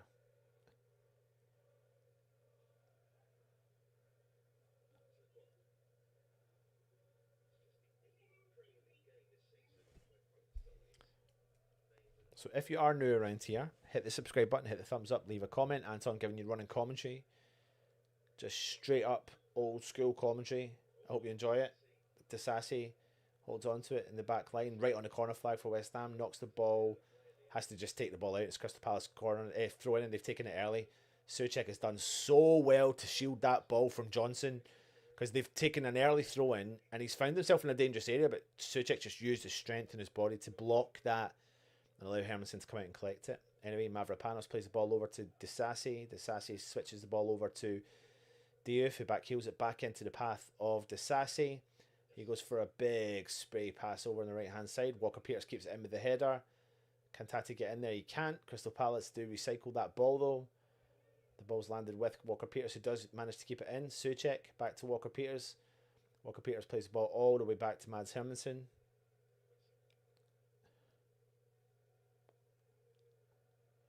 Ball up. Well held from Tati. Tries to find Bowen. That's great play from Tati and Bowen. Bowen plays the ball as if Tati was continuing his run, but Tati was on the ground, so he couldn't continue his run. But that was very good hold-up play there from Tati Castellanos. Lip up Tati Castellanos. Lip up Tati Castellanos.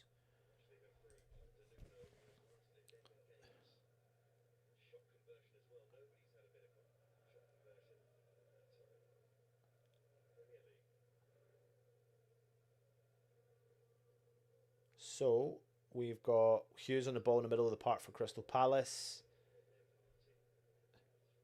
Ball sprayed over the left-hand side for them as they drive into the West Ham half. Overlapping run. It's got a bit of space. He's not pacey enough to hold on to it, but he's dropped the ball back.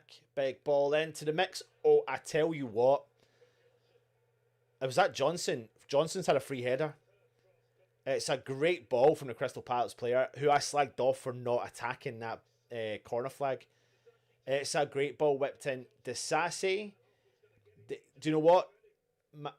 𝗪𝗧𝗪𝗀𝗧 lost his match. 𝗪𝗧𝗪𝗀𝗧 didn't stick with Larsson. 𝗪𝗧𝗪𝗧 went to cover that. The ball went over 𝗪𝗧𝗪𝗧 and Larsson's head. Landed on Johnson's head, and who should have been there would have been 𝗪𝗪𝗀𝗃 protecting him. So we're just fortunate enough that Johnson hasn't put that into the back of the net from that close distance. The ball went wide, and it is a goal kick to West Ham, who have taken the goal kick already. We've got over 1,000 people watching between all social media networks, so keep your comments coming in.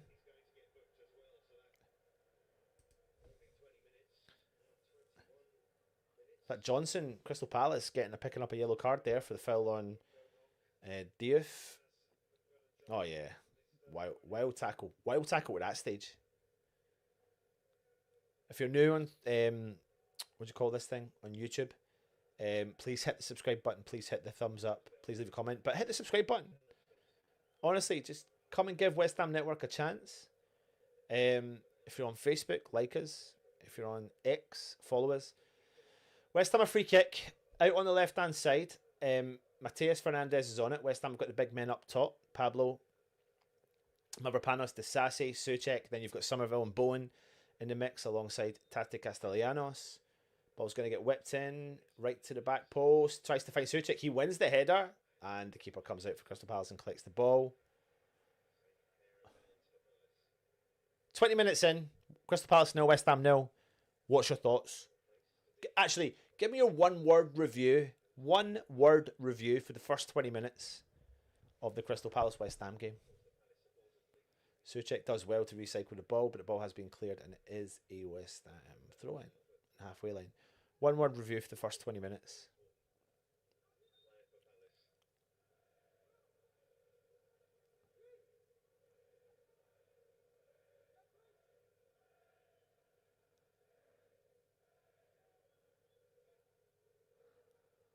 West Ham throw-in.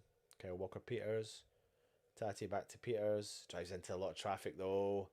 Ball's out with Larsson. 𝗪𝗁𝗃 does really well just to put a touch on that and take the ball away from Larsson, and the ball's been sprayed over to 𝗪𝗪𝗃.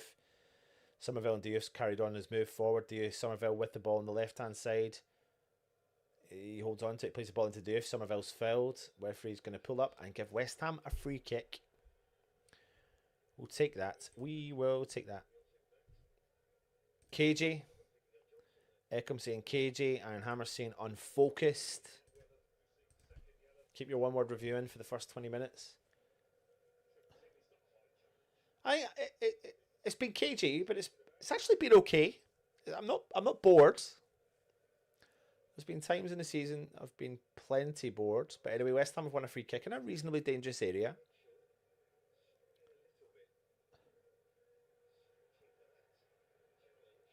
Palace defenders struggling.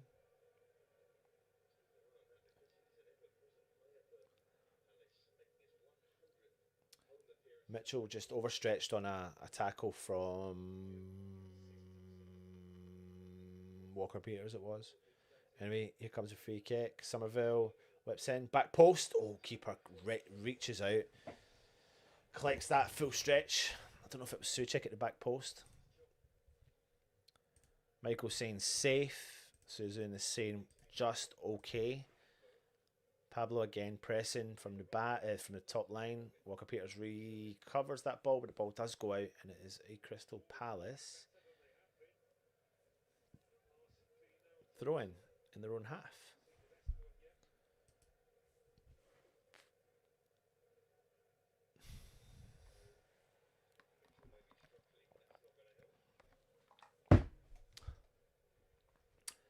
𝗪𝗁𝗪𝗃 Castellanos.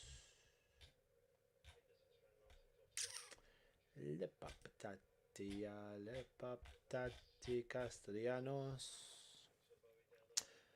Ball played forward from Walker-Peters, but Palace still win it back, as does Bowen though, in the halfway line. Tries to skip by Do you know what I've noticed though? They're putting plenty of bodies on Bowen.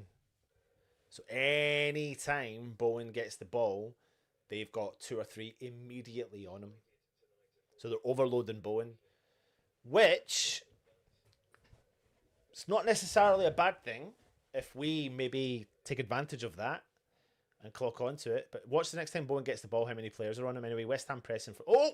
Tell you what. Their defender tries to play the ball through the back, and Castellanos does get a touch on the ball. Goes out for a goal kick, but West Ham's press is putting Palace under a lot of pressure. Good press in there. Fucking hell, that was mega dangerous from that defender there. Holy shit.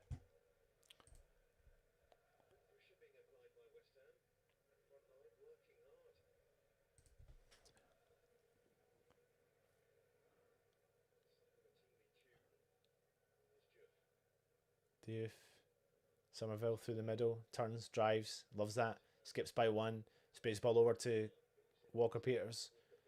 Over to Bowen on that right hand side. 1 player, 2 players, skips by them. Ball's dropped in. But it's been cleared from Palace. And now they come on the break. West Ham trying to... I think we've got enough back, have we? Oh, there's a gap opening up through the middle. Shot from distance. Just goes wide from Johnson. It's funny, they've played that ball really early. Johnson's found himself in a bit of space, albeit 40, 50 yards out from goal. And they've played it. They've played it to him because no one's marking him. And he's going to have a pop. He puts it onto his right foot straight away. Just has a quick pop. Tries to go for the bottom right-hand corner. He's curling. Goes by Mads. Mads has it covered, to be fair.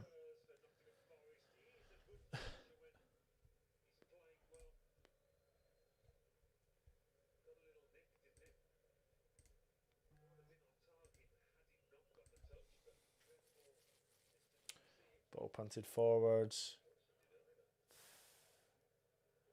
Pablo putting enough of the strength in his body around. Tries to win it back, but can't. Larsson's deep, and West Ham do recycle that. But referee's blown up a whistle, man, for a foul. I would never have given a foul against that. He said it was a pull of the shirt. I didn't see that. I ain't a ref. I ain't on the pitch. I'm watching from the telly.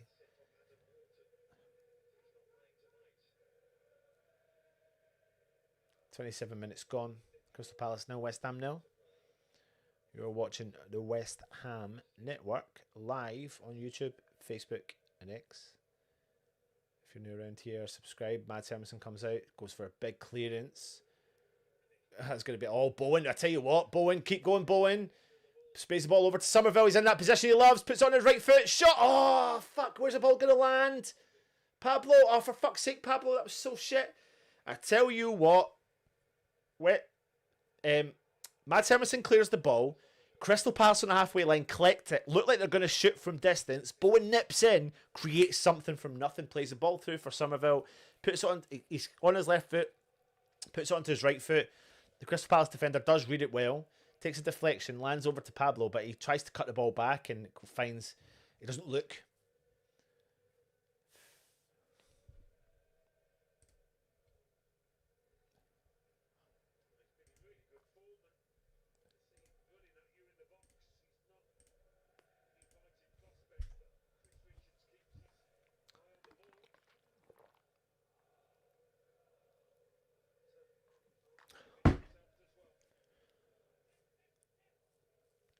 Richard from Crystal Palace he doesn't look that confident today. I seen that it was at Crystal Palace were out on the bevy. Good again tackle from 𝗪𝗁𝗁, but it just lands straight to Will Hughes. He cuts back. West Ham do get it though with Walker-Peters, who drives down the right hand side. Sees the run from Bowen. Bowen holds on to it. Tries to find that gap, but can't. The ball goes out, and it is a throw into West Ham right on the corner flag out on the far side.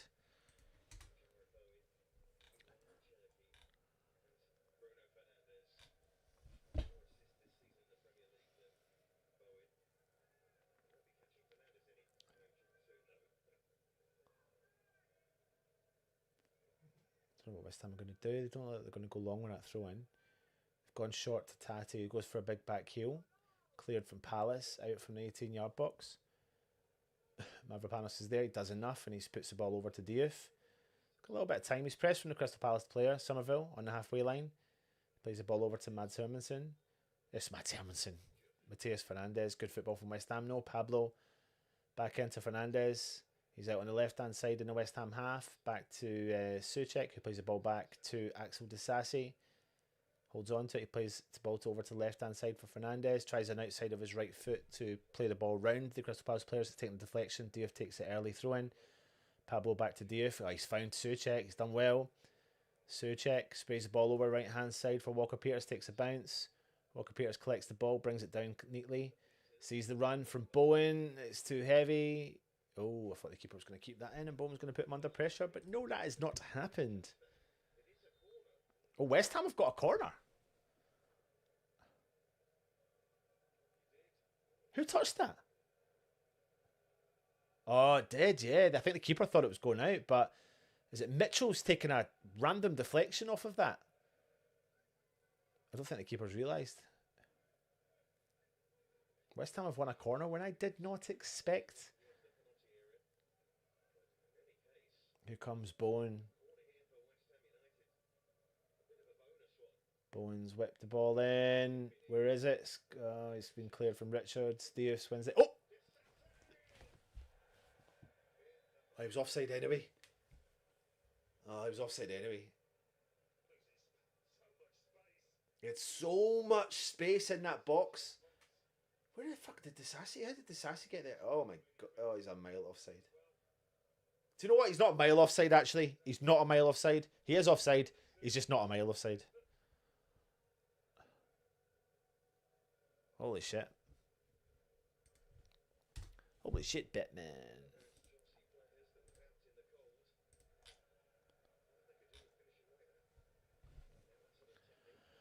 Richards from Crystal Palace, chased down from Pablo. Larsson wins the header. Mavropanos plays the ball back with his head to 𝗪𝗀𝘀𝘁, who distributes the ball early to Fernandes. Plays the ball back into 𝗪𝗪𝘀𝘀. 𝗪𝗪𝘀𝘀 goes for a big clearance but can't. Deflection off of Will Hughes. Ball out for West Ham. Throw in. 31 minutes gone. Crystal Palace 0, West Ham 0. Leave your one-word review of the first half an hour of the game in the chat. If you are watching, just type in the chat. Let me know the review. People have said, described it as cagey. Okay. I've seen one bog standard. Hughes hits the ball over to the left-hand side for Crystal Palace as they drive out from the halfway line into the West Ham half, but play the ball back into their defence.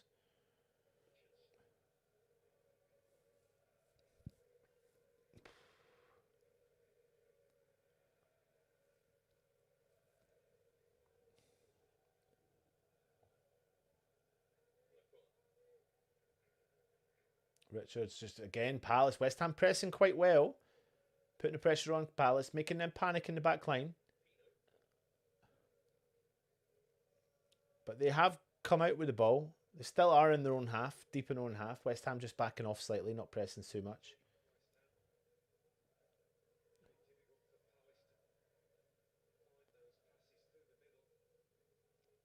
Ball sprayed over from the left to right. Ball's been kept in. Johnson, he has kept it in again though. Will Hughes with the ball. Richards, ball through the middle for Crystal Palace. Sprays the ball over to the left hand side. He's got a bit of space and time on the ball. Drives, ball's over with Mitchell.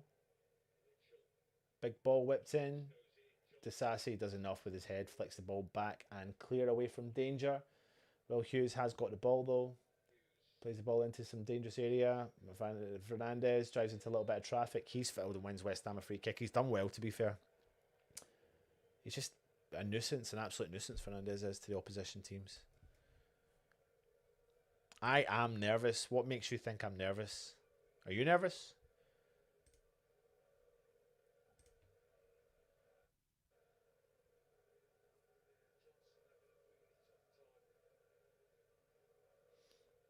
My time's just randomly jumped back. Weird. What the fuck?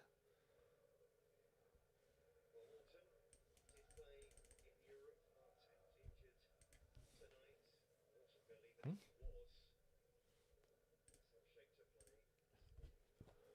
Big punt forward. Somerville. Oh, is he fouled? Referee, he is fouled, and West Ham do win a free kick. Again, I'll describe that as 𝗪𝗏𝗧𝗏 territory. We don't have 𝗪𝗏𝗧𝗏, but it's in 𝗪𝗏𝗏𝗏 territory, so I don't need to describe where on the park it is. All you need to know is it's 𝗪𝗏𝗏𝗏 territory.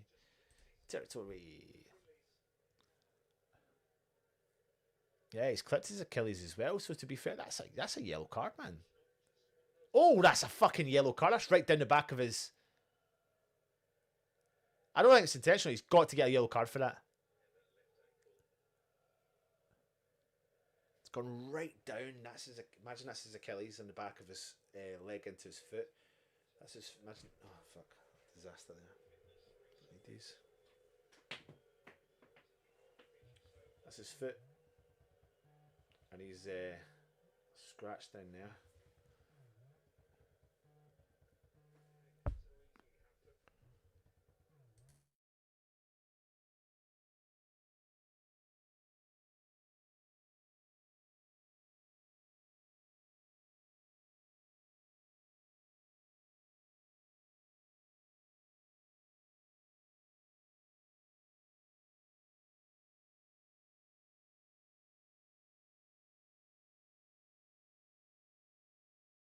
Ball whipped in for West Ham. Back post.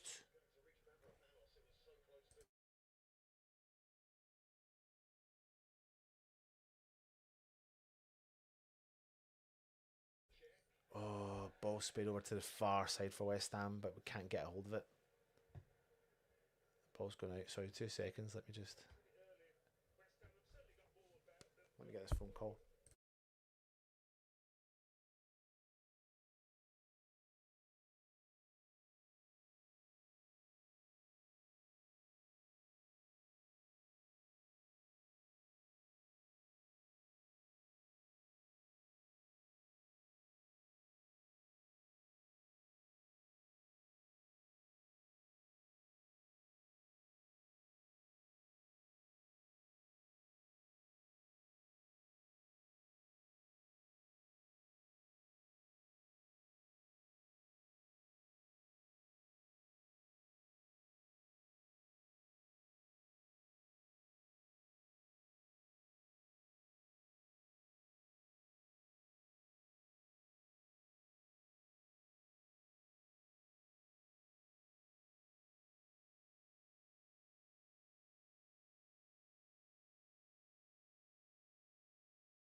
Mavropanos, ball forward, that's good.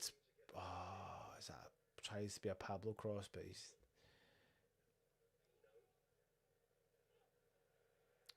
Palace do well to come out with that ball. Disasi tries to get stuck in. I tell you what, Disasi's strength has just done enough. I'm not sure he put anything on it, but he's technically won the ball back from West Ham from just being present.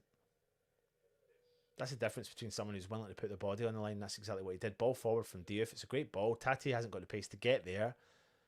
It's been cleared out of danger from Crystal Palace, and it's a West Ham throw-in right on the corner flag out on the left-hand side. Here comes Diouf. Gone early. Diouf goes for a wild cross. Back post. Header from Bowen. Oh! Overhead kick from Tati, but it's gone wide. It's taken a deflection. It's gone wide. Somerville. Cross in the back post. Where is it? Where the hell is the ball? Walker Peters. Oh my God. Tati's went for an overhead kick. It's taken a deflection. It was on target. Oh, for fuck's sake. The two players have gone down. Head collision. Diouf and I don't know who it is.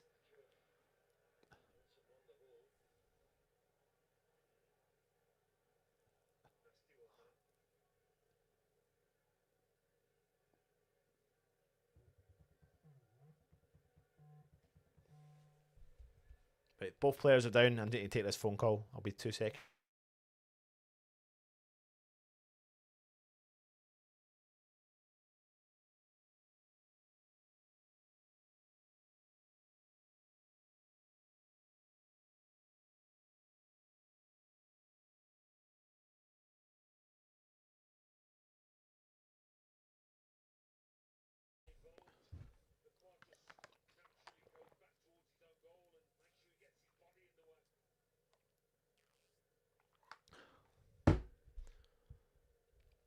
It's a bit of a wild clearance from the keeper, but no wonder Tati goes for an overhead kick. He hits it down. He does right. I tell you what, fair play to 𝗪𝗏𝘀𝗀 and the keeper.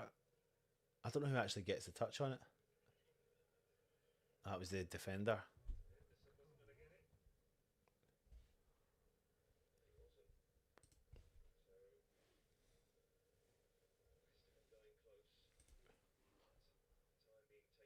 They're just checking Johnson, and I have seen Johnson. I haven't seen Diouf.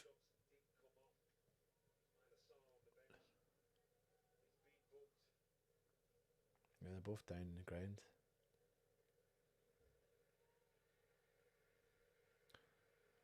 I was going to say Johnson looks more worse for wear, but I think Johnson's up.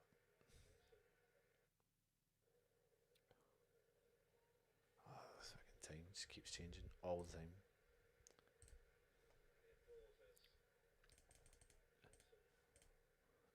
Yeah, Johnson's up. Diouf is still sitting down, but they've obviously got... Oh God, Alan Pardew's there.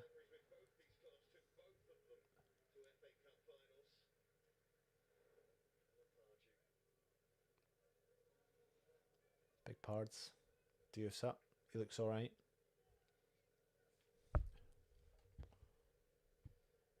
Looks like they're maybe both going to be alright.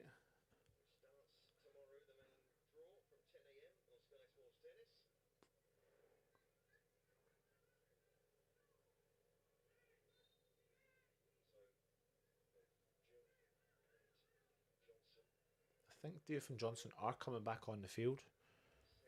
41 minutes gone. Crystal Palace 0, West Ham 0. Keep your comments coming in. Oh, flicked on from Larsson over Disasi. Ball through on the edge of the blocked from Souček. Richards does play the ball back out for Crystal Palace. He tries to play the ball back, but Bowen does well to just do enough on the energy there and drive the ball. I think Disasi's played a great ball forward for Bowen to chase, but he can't keep it in. Shit. Oh. Oh.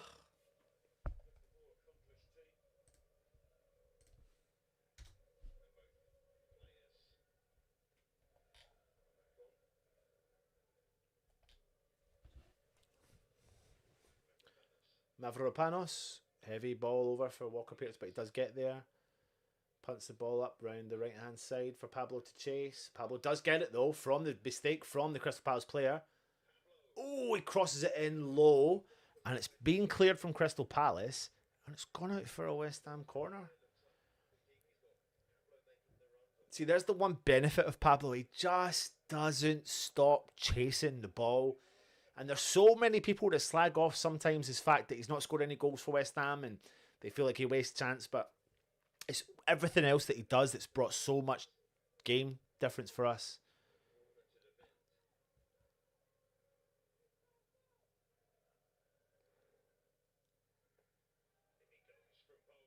Oh, shit. It's a good cross, but no one was there.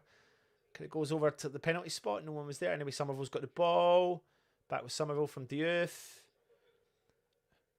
It's Fernandez. Skips by Hughes. Plays the ball forward for Diouf. Oh, he does really well. Ball whipped in. Oh, where's it? Fuck, is it gone? Save. Was that a Mavropanos header? Fucking hell. Henderson's kept them in this game. Fernandez, ball forward. Pablo. Souček. Pablo tries to back heel it, but Pablo wins it back on the edge of the 18. Diouf. Ball whipped in. Back post. Great ball. Bowen's there. Keeps it in. Fuck off. The ball's gone out for a goal kick. Shit. Save, by the way, from Henderson. What a save. What great play from Diouf. What a header. What a fucking header that was from Mavropanos. What a ball that was from Diouf. It's a great save from Henderson. Great save.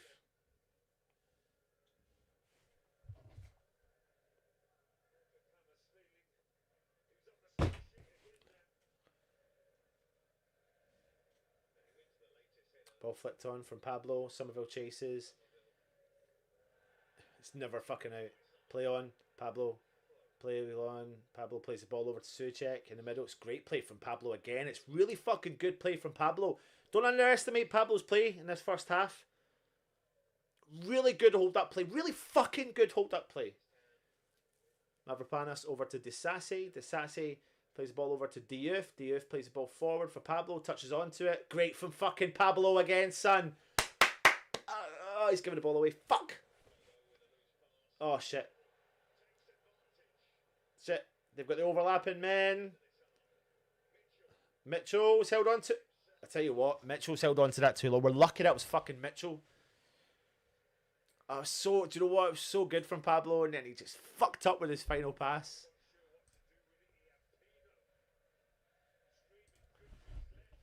Come on, you irons.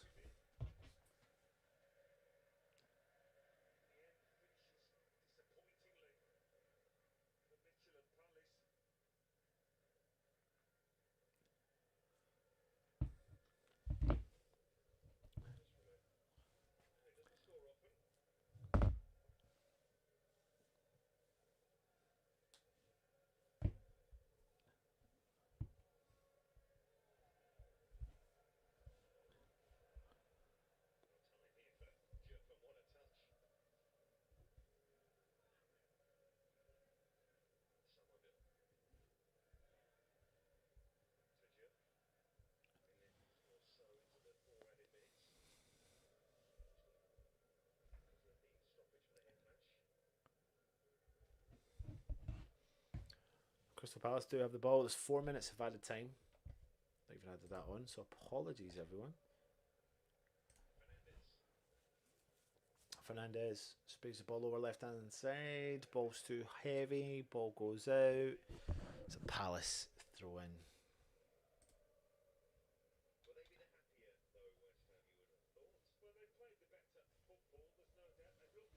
Come on, you irons. Irons.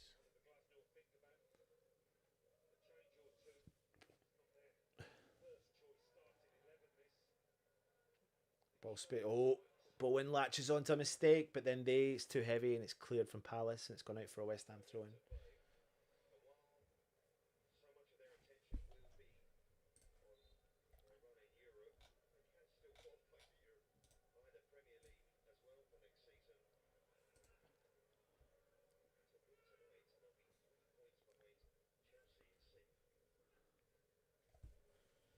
𝗪𝗧𝗖𝗔𝗚 does really well to win that ball, and he drives forward for West Ham, and he distributes the ball to Tati. Tati plays the ball over to 𝗪𝗏𝘀. He's coming inside that left-hand side. Fucking offside. Fuck.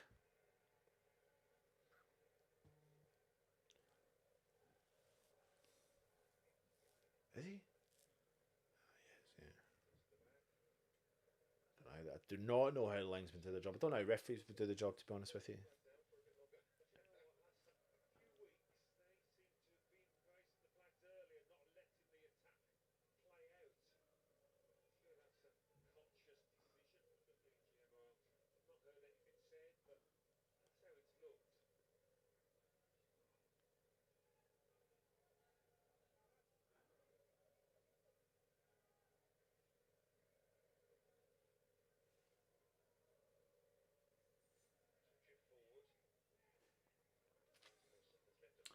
Ball punted forward from Crystal Palace, but it's a good header back from Dinos to Mads. Mads distributes the ball out. We've got, what, 20 seconds left. 𝗪𝗪𝘆𝗀, ball punted upfield. Ball goes out. It's going to be a Crystal Palace goal kick. I expect that to be the final bit of action.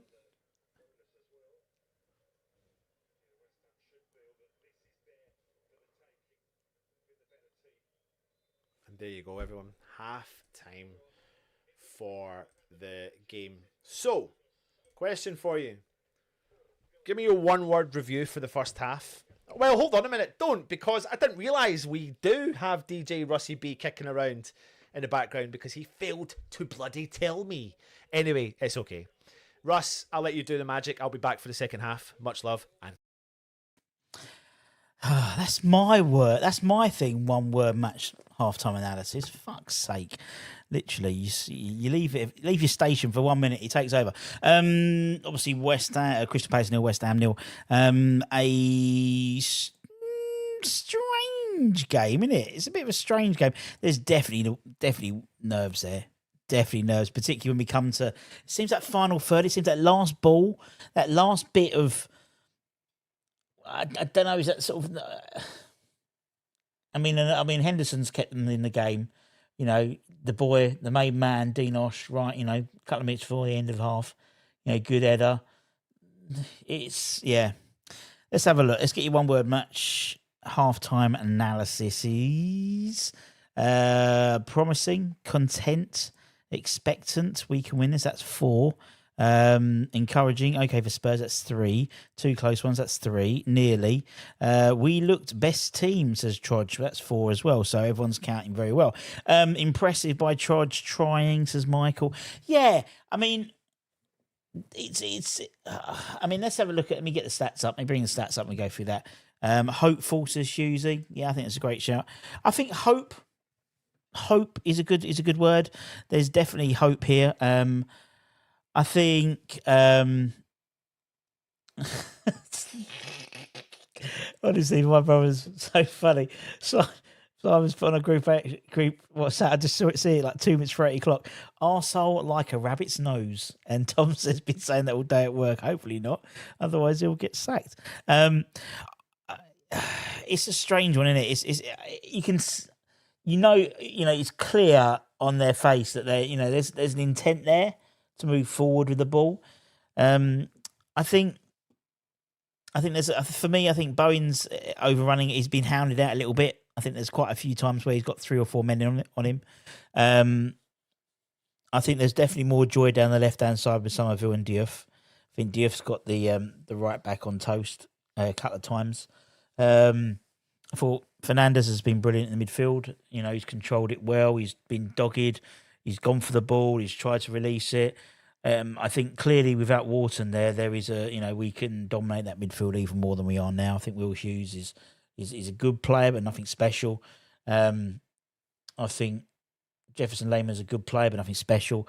I think KWP's an okay half. I think sometimes he's lost the ball a little bit, but maybe because there's that sort of KWP or AWB, you've got that sort of, you're sort of playing one off each other. Let's go for a few more. Apparently this match has a record for the number of shots Spurs fans watching a West Ham game indeed. Although it was a really interesting stat they put up there in terms of West Ham being number 1 since something of January for shot conversions, and like one of the top ones for XG as well. So, when we do get a shot on target, we are sort of doing well with them. We have to get our crosses by the first man defence. It's a winnable game. Can't believe that Maz didn't go in, indeed. Or even bloody, the bicycle kick from your man, from Tati. Best we've played versus Glasgow in years. Yet probably they're the better team, but one mistake in it. That's it, Michael. It is literally on the knife edge, isn't it? Because we haven't taken those chances, or any chances, really is, I think, one and done. I think if one mistake happens, that's it. I really do. Need luck with a goal. Diouf having a better game today. Due performance. If we can get one more will follow, we can win this indeed. Double up on Bowen and Jimmy still gets through. The back 5 of theirs don't like pressure. Yeah, and yes, there's definitely a directive of when that back 5 gets the ball and the back 3 gets the ball. You see Somerville rush up, Tati rush up, and a couple of times we've got a little bit of, he's quite unlucky. There was a back pass where Tati got a toe end to it and it went out for a goal kick. These half chances, but it does seem that's very much part of their mantra. Our mantra is as soon as that sort of back, the defence centre half have got the ball with the goalkeeper to pressure them. And I think there could be a mistake there. Mav should have scored. I don't like the way they play. They play up from a back 5 and look for Diags. Forest fans say, come on, West Ham. Mav is a twat for being there. That's an easy goal to score. Oh, Mav out. The only slight concern for me is the bench for Palace. Yes, there's no Wharton. But there are some very good players on the bench for Crystal Palace who could hurt us. Mateta, Sarr, Kamada, anyone, Eintracht Frankfurt, Kamada, always, he's the type of player who always really worries me. It's always worried me as a player when he's played against us because of that whole Eintracht Frankfurt malarkey. But then, on the bench, we've obviously got Wilson, you've got Traore, we've got Kante coming and bring something different to the midfield. Callum Wilson, I think he'll keep it as it is. I think he'll keep it as it is, but we've had some decent chances. Let's have a look at the stats. Let's get some stats up for you. 51% possession for West Ham to 49% for Crystal Palace. 4 shots for us, 5 shots for them. 2 on target, 0 on target for them. Touches inside the opposition box, 12 for West Ham, 7 for Palace. Their keepers made 1 save. 8 aerial jaws, 1 each. 8 fouls committed for Palace, 7 for West Ham. 2 corners from us as well. Caught offside twice as well. Total passes pretty much the same, about 205, 210, something like that. Pass accuracy, 80% Palace, 74 for West Ham. Forward passing, 59 for Crystal Palace, 76 for West Ham. I think that's the difference. That's the difference. It will be a shame if we lose or come away with a draw. Should win this. Let's go, mate. We have to get Tottenham in the Championship. If we play like that again, and that's the thing. It's playing like that with that momentum. Obviously, you go back to look at that Wolves game on Friday, and that first half was a right drag, wasn't it? A right drag, and the goal just before halftime really sort of helped us out. And then the second half was a completely different side. I think if we can maintain that level of performance, I thought, decent performance against a decent Palace side, I think the goals will come. There's definitely some joy to be had. There's a few breakaways where we just offside, and I think definitely Somerville could get some luck down that left-hand side. I think Tati breaking through. It just seems a little bit like that last ball was a little bit too far in front of people. That's it. That's what it seems. It's a little bit snatchy. They're snatching at that last minute, which isn't ideal at all. But look, we'll see what happens in the second half. We'll be maybe we'll see what happens in terms of the rest of the game. But if we win, I might reveal our next signed shirt raffle in the highlights show. The Stuart Pearce one has gone. That closed at 8 p.m. tonight. I don't know who won it. Let's go have a quick look at it while I'm here. And we've got another, next one be a good one. Particularly ironic for today as well. It was Brennan. He should have scored that, Brennan Johnson, to be honest. Right, let's have a look. Who won that? View winners. Advertised payment. Yep. Let me just see who won that one. Winners. Ray Cox won that. Ray Cox, well done, Ray Cox. He's won one before, I think.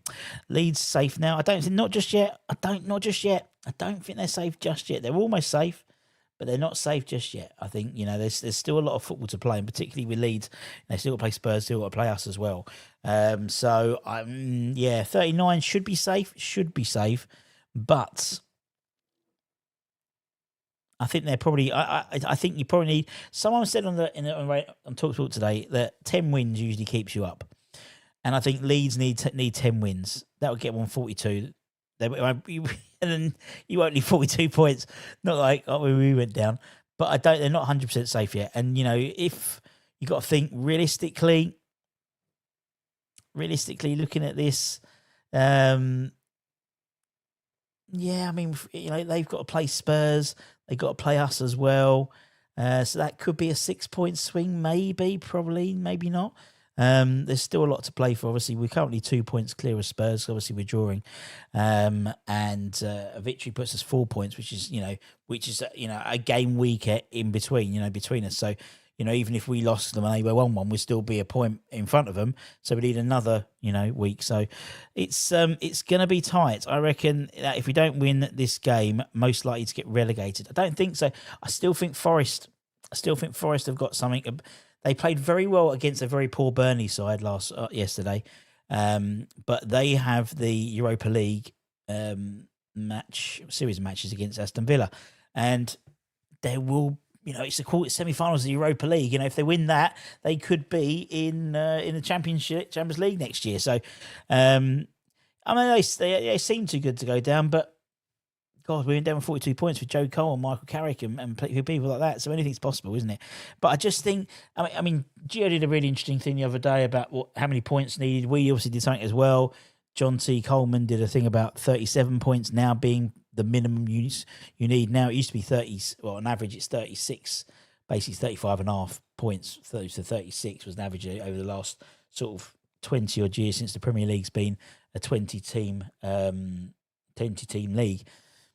Not for this year. 36 points will see you down. 18th finish on 36 points will be. De Zerbi turned into delusional Spurs man saying they can win all 5 games. They could do.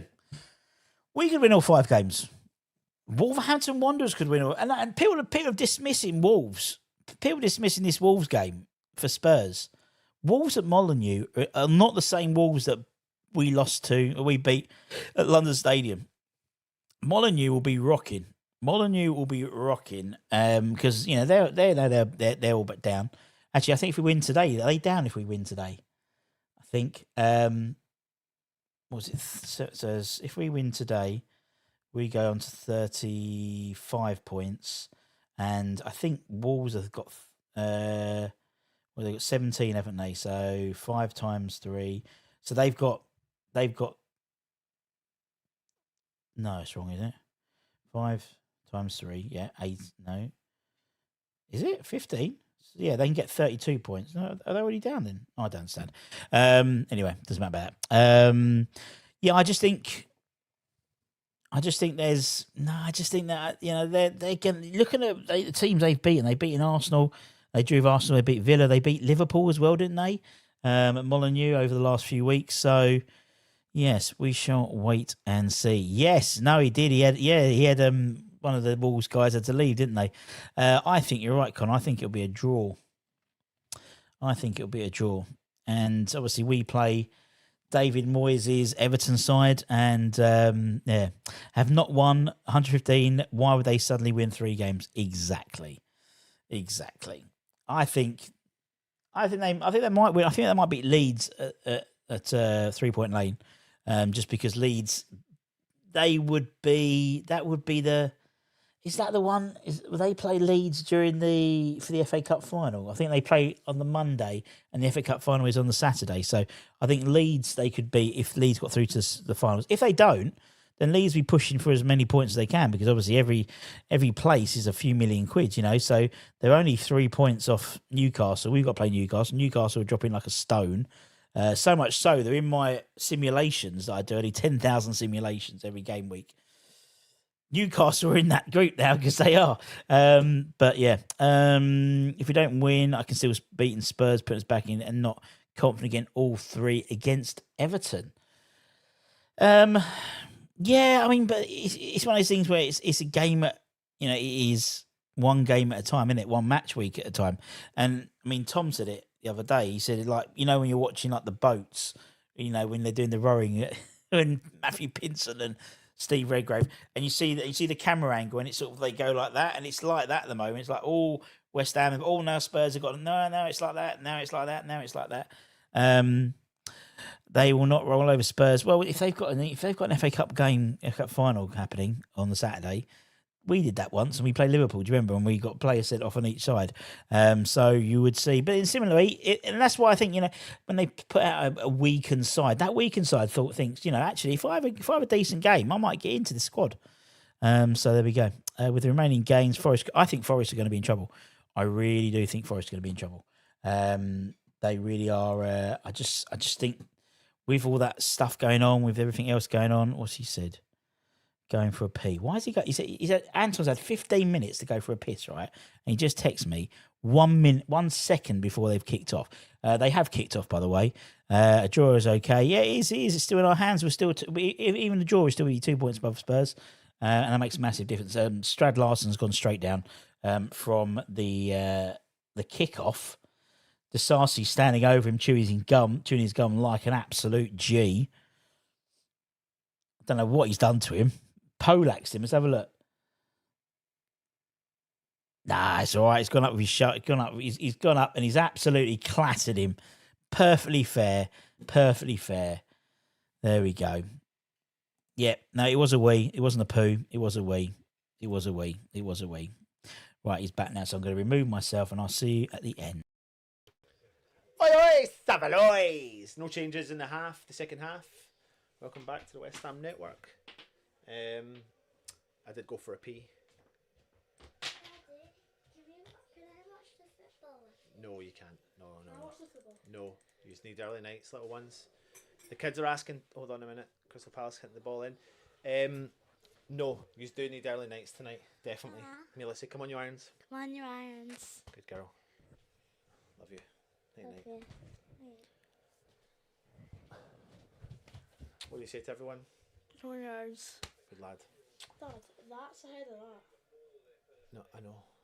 Right. With 3 Love you. seconds. Love you. Love you.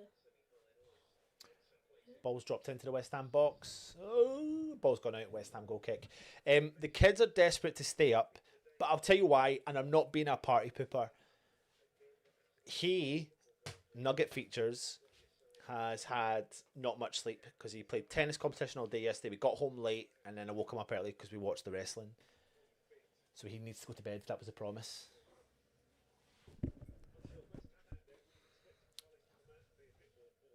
Irons. Night, little man. Freddie, can you bring my water through, please? My water.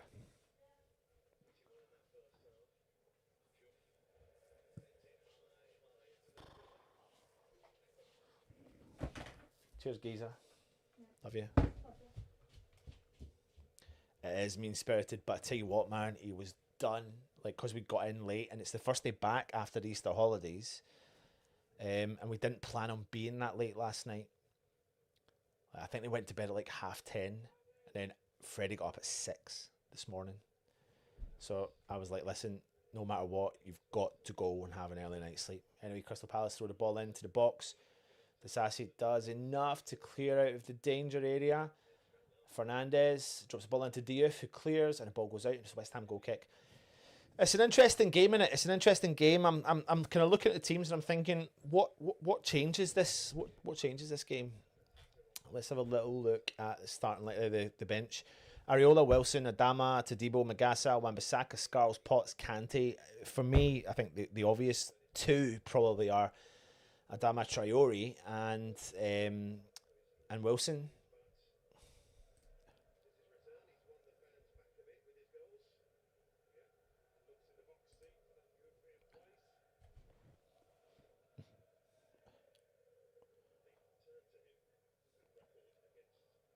Ball flicked on from 𝗪𝗏𝗀𝗏. Ball, taking a deflection. It's a West Ham throw-in.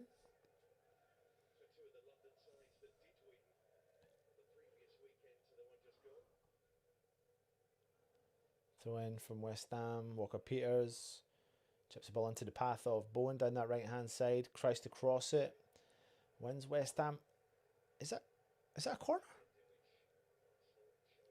Was that a corner? It's a corner. Thought it was a goal kick. It's a corner. Meat pie, sausage roll. Come on, West Ham, give us a goal. Ooh, it's a corner. 𝗪𝗪𝗀𝗧, the big man's up there. 𝗪𝗏𝗀𝗏𝗏, the big man's in there. 𝗪𝗏𝗀𝗏𝗏, the lad. The Greek god. Pablo, Tate, Somerville. Someone put their head on the end of this and put us in the back of the net, please. West Ham, Bowen. Oh, front post. Corner cleared. Corner again.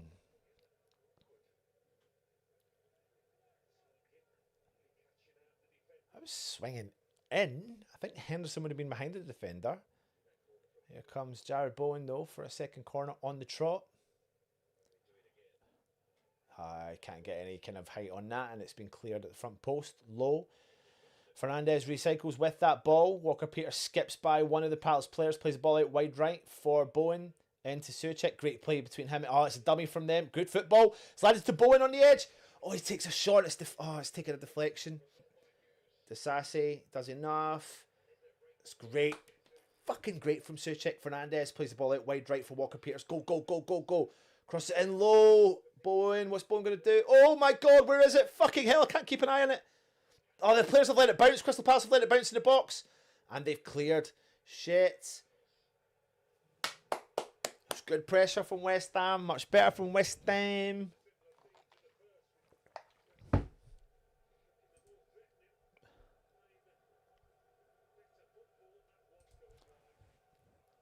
Come on, Yarns.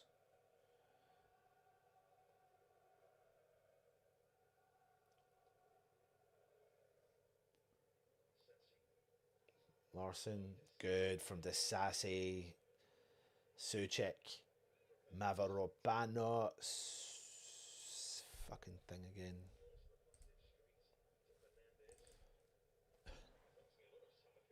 Oh. This fell from Somerville. I think you're Somerville.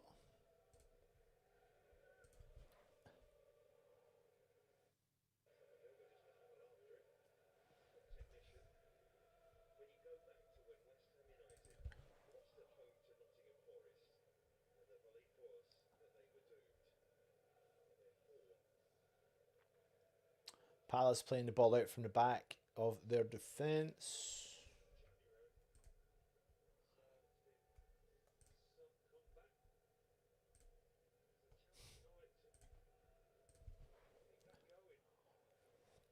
Come on, Johannes.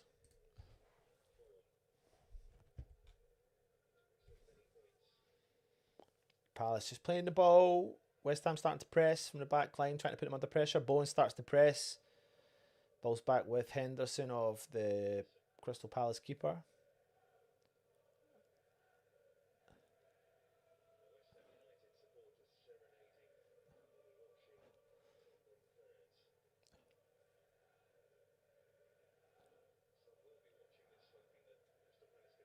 Palace driving. Larson deep. Plays the ball out wide right. He's done well, to be fair. Ball's gone round the right-hand side. Crosses it in early. Kyle Walker-Peters is at the back post and clears. And it's a corner to Crystal Palace. Just shows you how quick the game can change. Like, West Ham kind of holding, pressing Palace into their own half. And bang, just, 3 touches. They're in our box and they've won a corner.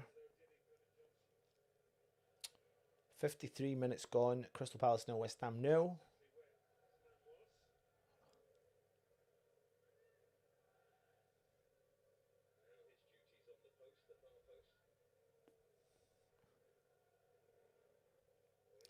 West Ham are doing this fucking zonal marking shit.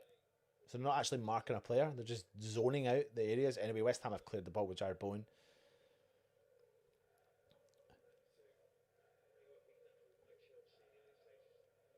Oi, hey, Millwall. What the fuck? My stream's just gone back. Oh, I can't be arsed with this shit.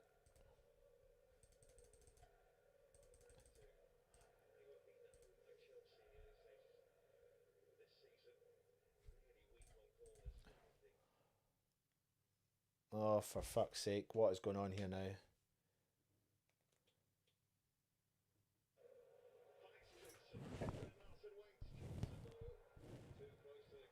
Fucking hell.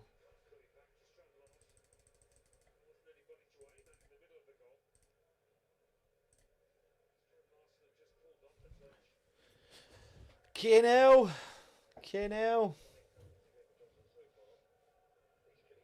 Crystal Palace again, come on the attack. Oh, good from 𝗪𝗁𝘀𝗀𝗏, but it's gone back to the Palace team.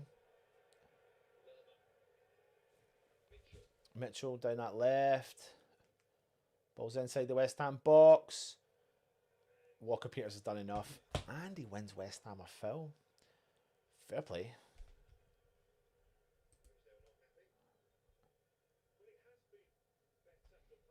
I actually thought Pablo had a good... I genuinely thought Pablo had an okay first half. I do agree he's going to have to be the one that's probably going to get sacrificed, but I do think he's had a good first half. Not awful, not like great, but then again, who has had a great one?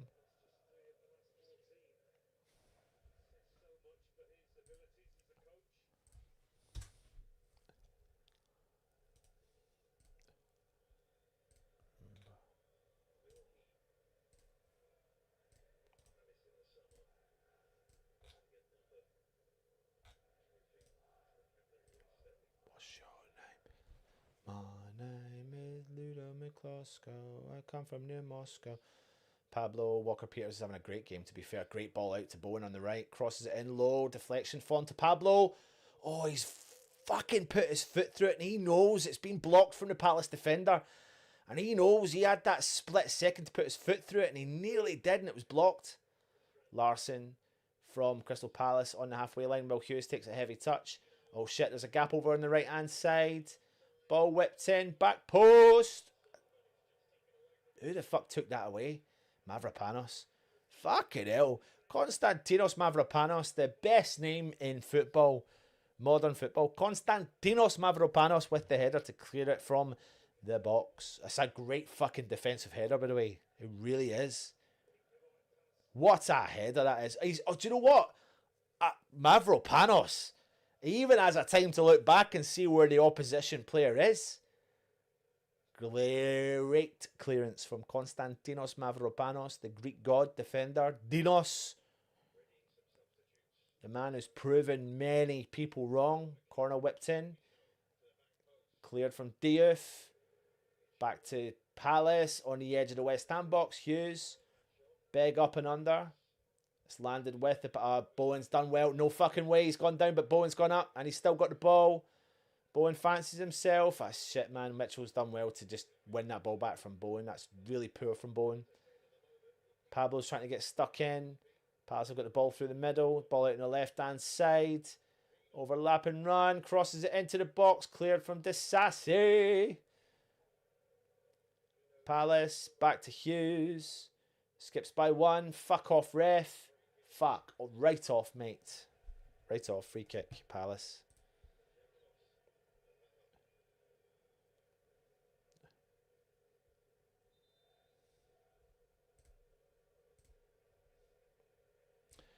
Three fucking substitutions from Crystal Palace.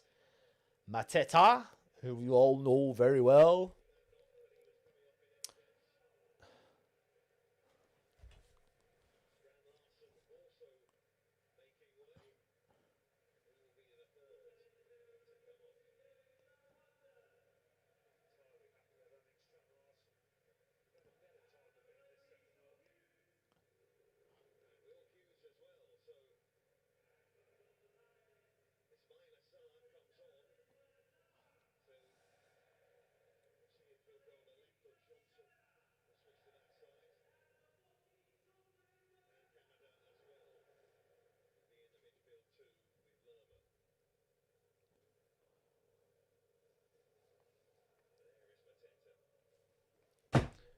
Kamada, Mateta, free kick, Palace.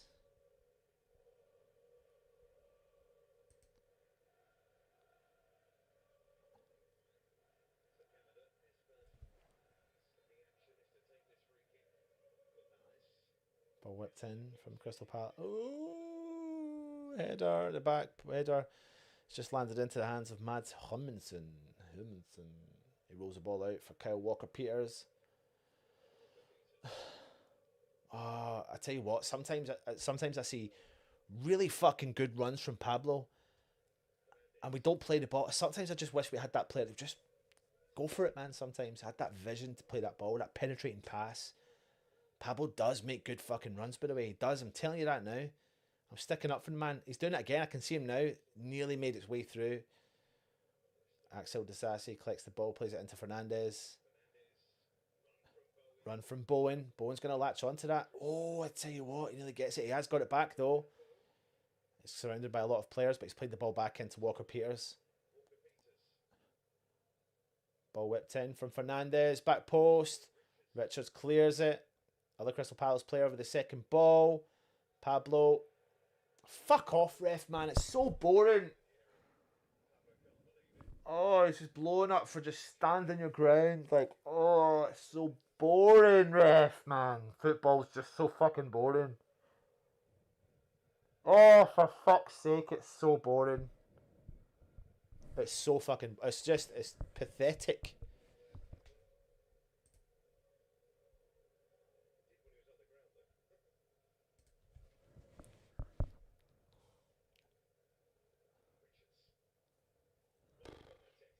Ball Ball forward. Mateta holds up play.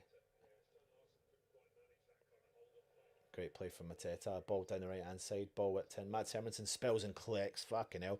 It's great play from Mateta. He's held up the play and just found their Palace player. It's good distribution there from Mads. Pablo. Oh, it's unlucky, by the way. Tati chases down the keeper. Big clearance from Crystal Palace. Mavropanos wins the header. Pablo does the flick on. No one's there. Bollocks!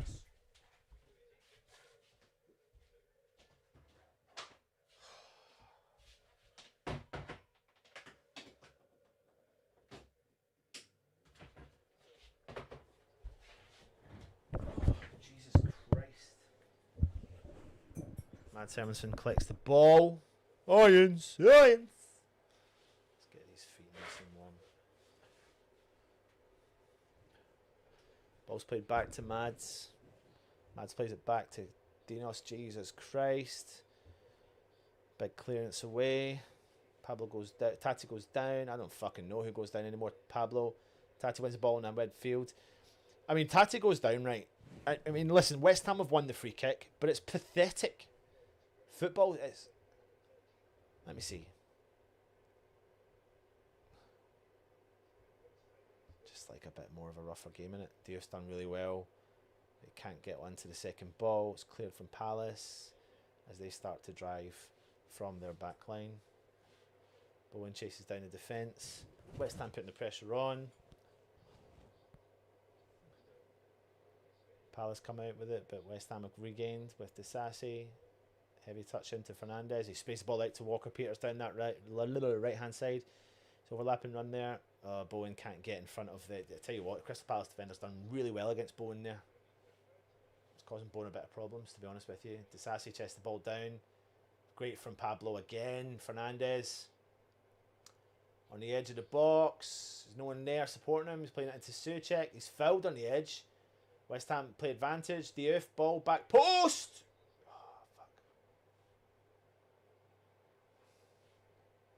Tell you what, by the way, I think Pablo's actually doing okay. I really do. Walker-Peters, Konstantinos Mavropanos, Mads Hermansen, Mavropanos, Walker-Peters, back to Mavropanos on the edge of the West Ham box. Back with Mads Hermansen. 64 minutes gone. Crystal Palace 0, West Ham 0. What would you do? Palace have twisted by putting 3 subs on. 3 strong subs. West Ham have got the ball with Mads Hermansen in our own box.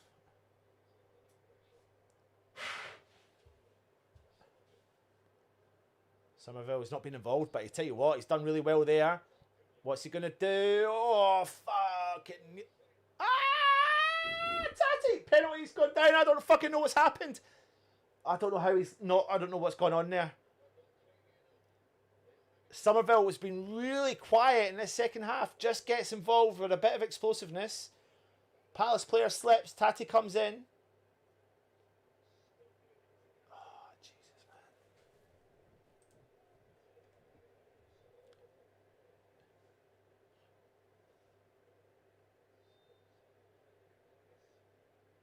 I do think... Oh, Tati's just got himself stuck. I really am intrigued about seeing Adama coming on. Kamada for Palace. Ball over on the right hand side. Ball through the middle. There's a bit of a gap there for Palace. Space ball out to the right hand side. Ball whipped in. Oh, fucking hell. No one was there to latch onto it. Bowen. He's not got the strength to get around that defender there.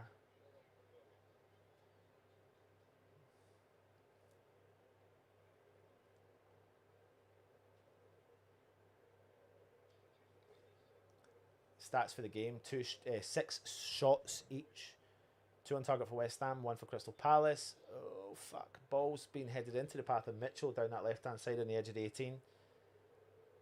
Ball whipped in, back post. Jesus Christ, Diouf clears for West Ham. I think the ball had gone out anyway. Anywho.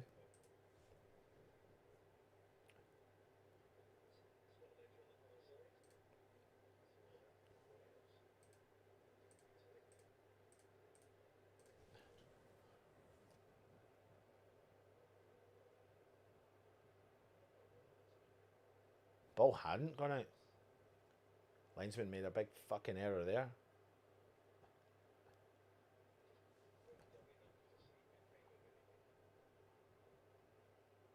A big fucking error there.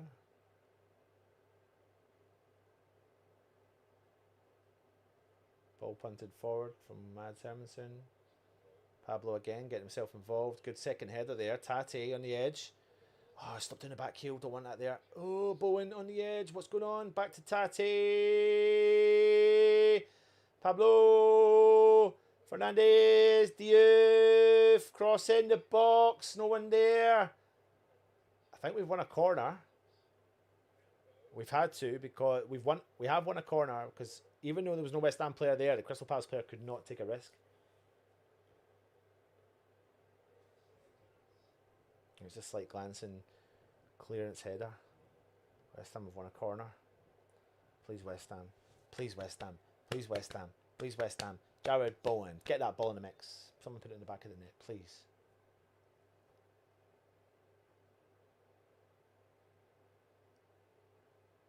Jared Bowen with the corner.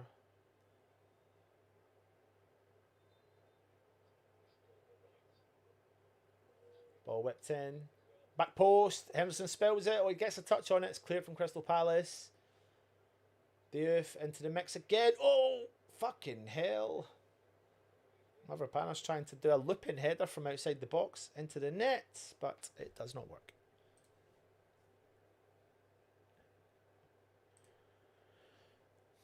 The left back is using the strength of Bowen.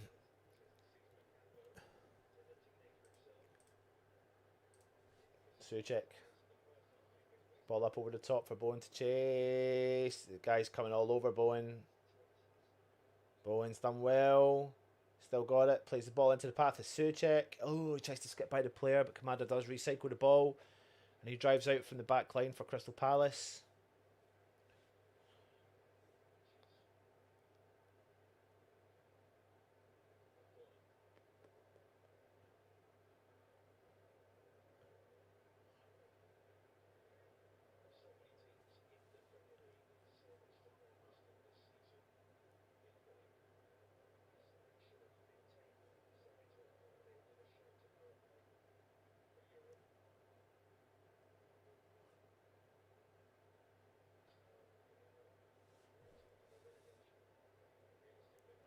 Mitchell for Crystal Palace. Down the left hand side, deep in the West Ham half. Kamada. Palace just holding on to it on the edge of the centre circle in the West Ham half. Back with Mitchell down that left.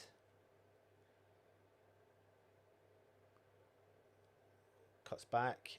Tries to cross it in. Bowen does well tracking back.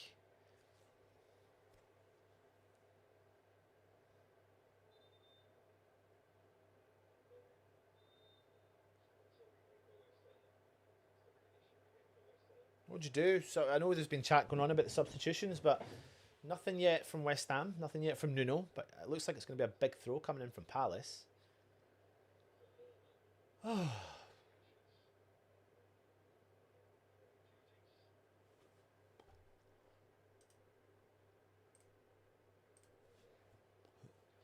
Big throw in, cleared from Tati, cleared from Somerville.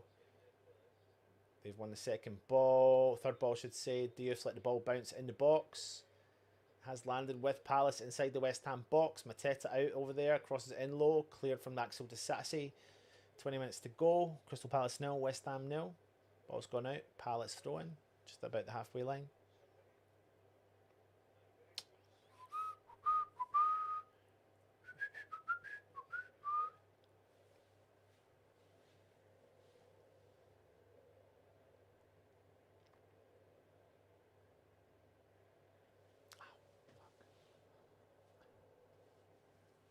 Palace just hold on to the ball in the back line.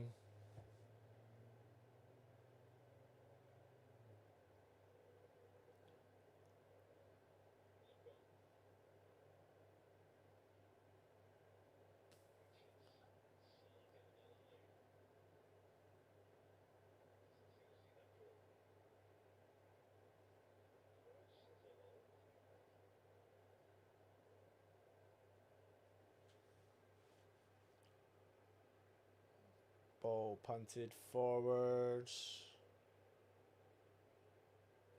Gone out. Looks like there's a bit of action on the field. It looks like Callum Wilson. Yeah, Callum Wilson.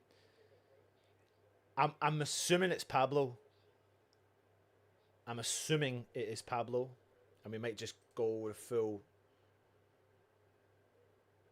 Wilson up top, Tati in that kind of behind them role. Oh, Tati chasing down Henderson, but he's giving the ball away. Tati, Somerville on the edge of the 18. Overlapping run from Fernandez. Crosses in, second chance. Oh, nearly falls to Tati, but it doesn't. Cleared out from Palace, but they've got to the first ball, and then they drive deep from in their half into the halfway line. Oh, fucking hell. It's just that kind of nervy time now, innit? Well, one there from 𝗪𝗁𝘀𝗪. Ball goes out, and it's going to be a throw in to Palace.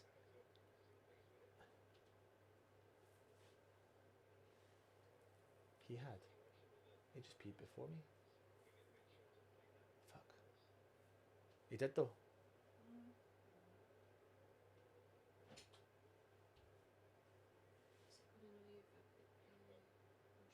Just now, yeah. Mitchell, Palace. Oh, the back post. Somerville does enough to clear it, and it goes out for a Palace throw in.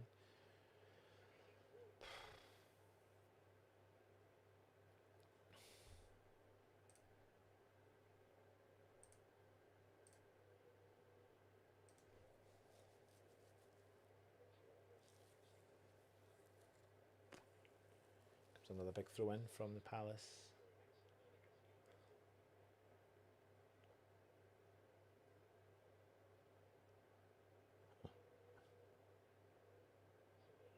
Big throw in. Flick on header. Mads comes out, collects it. Good lad.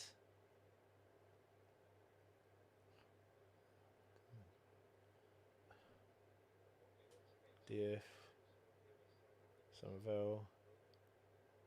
Diouf again, big ball forward. It's great from Pablo. It's fucking brilliant from Pablo. Back to Pablo. Plays the ball into Fernandez. Distributes the ball wide. Switch play over to Walker for Peters. Great ball in. Back post. Oh, fuck. Cleared from Palace. Recycled from 𝗪𝗁𝘀𝗁. Flicked on from Fernandez. Diouf brings the ball down. Puts the ball forward. Cleared from Crystal Palace player. Diouf there, he wins the ball back. Fuck off, ref. There's no way that's a foul. There's like, if I've never seen that, like in the whole game, that is the closest to not being a foul.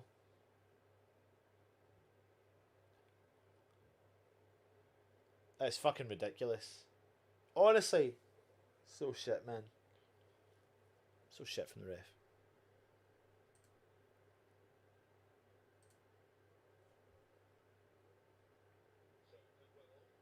Pablo comes off.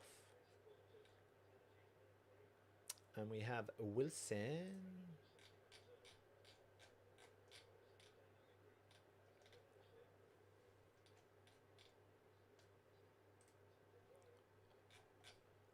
So I reckon, this is what I reckon, right? Let me do this.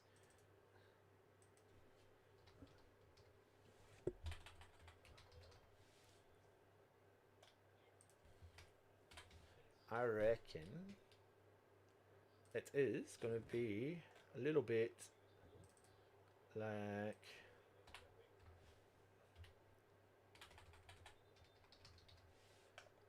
this.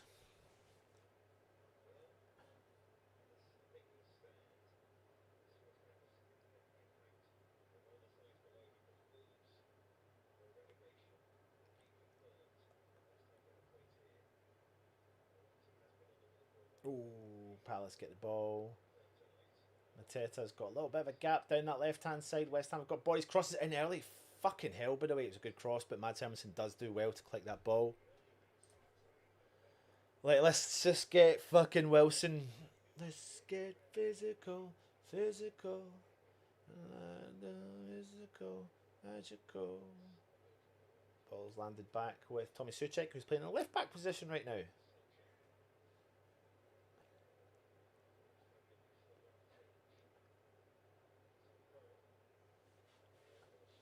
Another Crystal Palace substitution coming our way.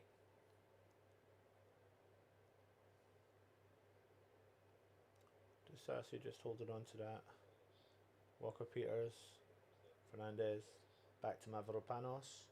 Switch play over, left hand side. Diouf, chests the ball down, drives, ball forward for Somerville to chase. They've won the header. Clear it into the middle of the park. Mateta drops in, collects it. Disasi does well. Tati gives the ball straight to Fernandez. He's fouled. Referee's gone play on. Blow the whistle. Are you fucking joking me? Are you actually joking me? I don't know how he's not blown a foul for that. Now Crystal Palace have come on the attack. They've won a corner. That is a fucking terrible decision from the referee there.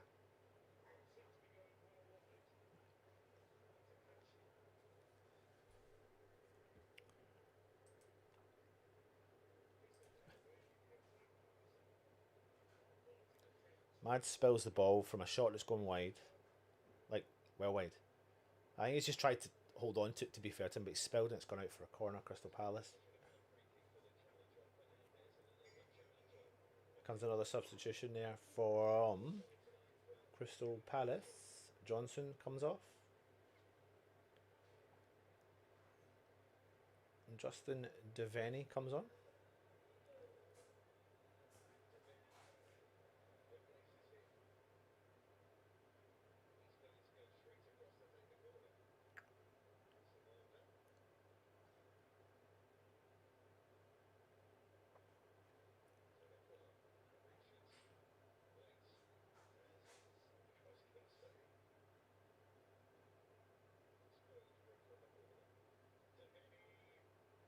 Emerson's gone down, but anyway, it's a goal kick, West Ham.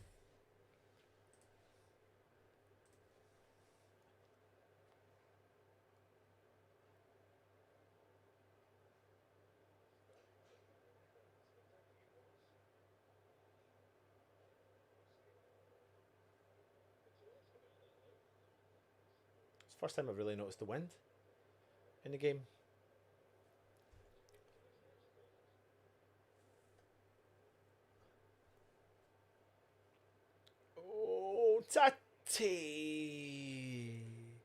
Tati latches onto something there, but it's just can't get his full foot through it.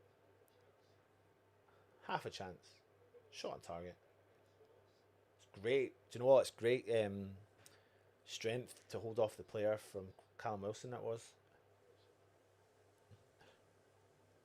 Great from 𝗪𝗏𝘀𝗠𝗧. Fucking brilliant from Mavro. Eek, eek. Oh, Jesus. Everyone's giving the ball away, but Palace have got the ball again from Richards at the back line.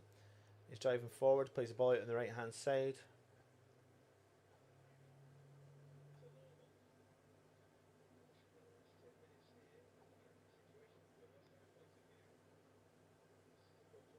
Mitchell. Cleared from 𝗪𝗏𝘀𝗠𝗧. Still in play. Kamada. Ball whipped in, Mitchell, block from Bowen, and the corner to Palace.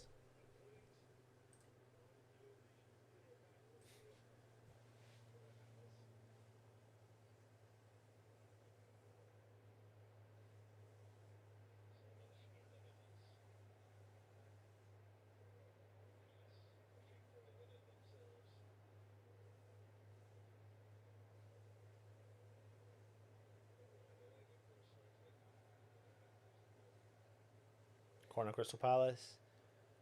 Cleared from 𝗪𝗏𝘀𝗁. Mads Emerson. Fucking hell, I keep getting Fernandez and Emerson mixed up and I don't know how. Anyway, Wilson.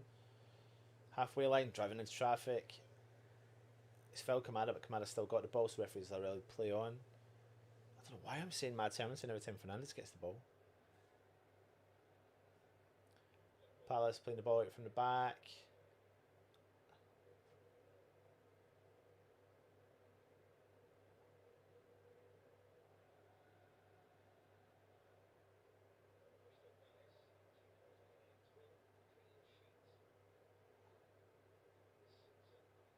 Palace just driving at West Ham, but playing the ball back in the halfway line. Back into the centre circle. Spread out to the left hand side. Mitchell's now regained that about quite far up the field, to be fair. Now it's gone back again. Devaney comes in and collects the ball. Sees the Mateta. Space ball out to Mitchell on the left. Crosses it in. Oh, Jesus Christ, Mateta was there. Why he's fucking mad? Offside. It's fucking offside. I tell you what, right? I think the referee's disallowed that. Handball. But why the fuck is Mads not coming out and dominating that? It's 4 fucking yards out. He's got to come out. Handball from Mateta. I'll be 10 minutes. 10, 15. I know, but I will. So just... It's handball from Mateta.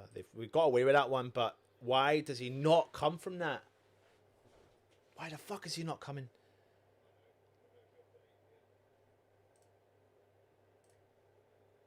He had full... Do you know what? I had the belief...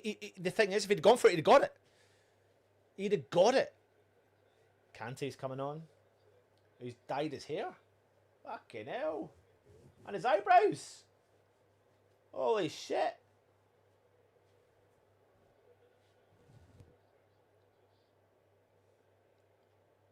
Oh, come on.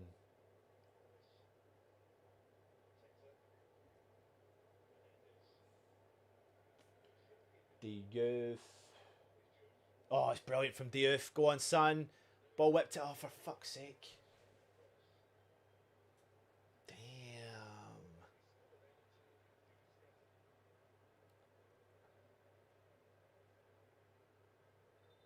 Tati.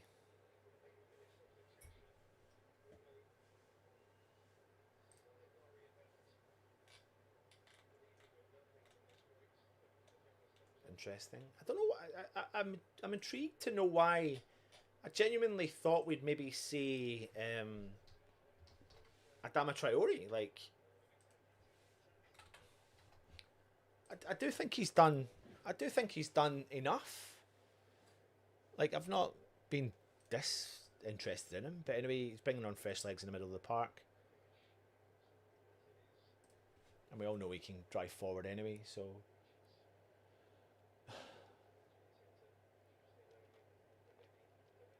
Bowen tries to track back. Ball out with Mitchell on that left-hand side. Ball whipped in low. Cleared from 𝗪𝗏𝘆𝘀𝗁.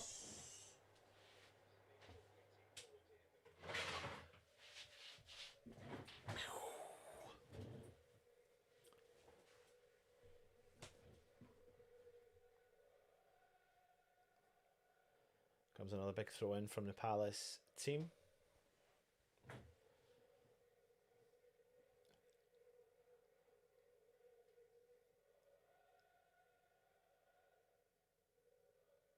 Big ball cleared from Kante. West Ham got the free kick anyway.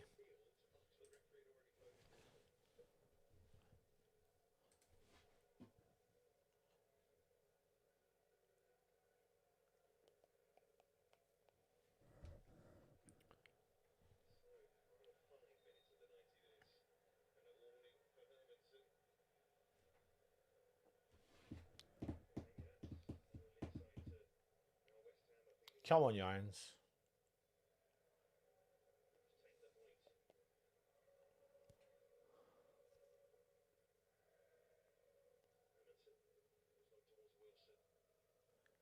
Souček wins the header. Sassy over to Diouf. He's got the pace to drive. Ball forward, heavy ball forward for Kante to chase, but he's going to chase. He's not going to give up. Richards, he's done well, Kante.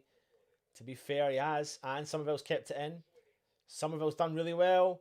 Ooh, Kante. Ooh, where's the ball? Souček chests it into Fernandez. He's done well. Kyle Walker-Peters down that right-hand side. There's the run from Fernandez. He's done well. So is Walker-Peters. Fernandez into the path of Bowen. Crosses it in. Back post. Fucking hell, Wilson. Cleared from Palace. Diouf. Oh. Wide.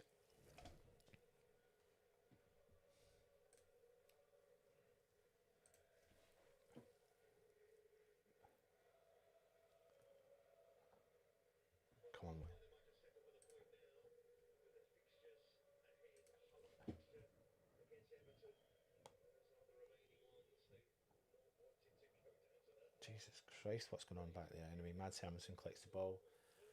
He rolls it out to 𝗪𝗏𝘀𝗀, into 𝗪𝗏𝘀𝗧𝗖.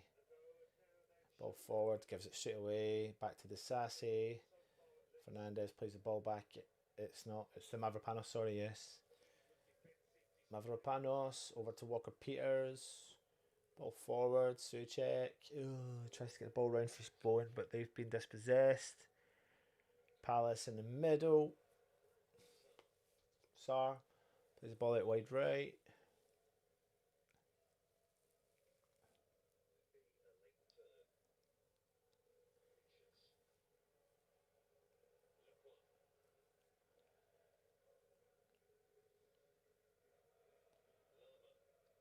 Ball sprayed over. Walker-Peters does really well with that header. Bowen drops in, collects it. He's under pressure from two players, but distributes the ball over to Kante, who's got the legs. Kante. What the fuck are you doing? Well done, 𝗪𝗏𝘀𝗠𝗧. He's been fucking, him and 𝗪𝗧𝗖𝗛 have been solid tonight. 𝗪𝗏𝘀𝗀. He's got pace and time. Drive. No one's there supporting him. Souček. 𝗪𝗏𝘀𝗠𝗧.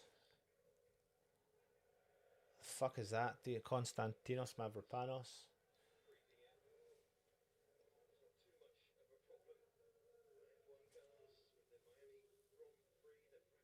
We'll be live straight after for the review show, so come and join us.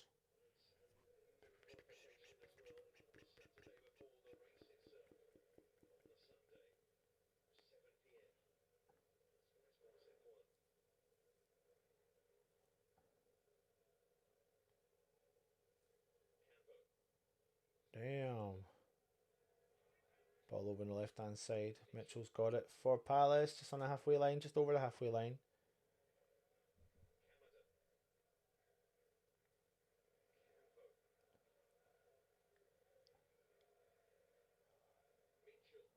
Mitchell.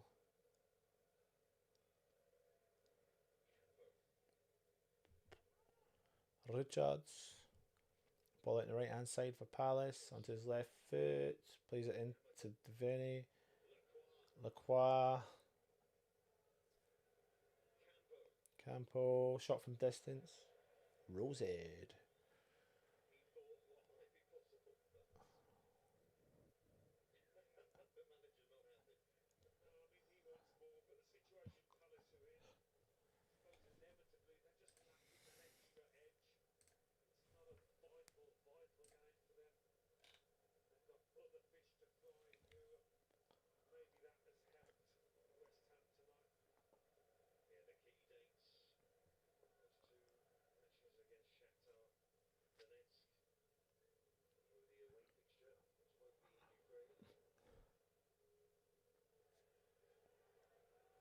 Mitchell, cleared from 𝗪𝗏𝘀𝗀.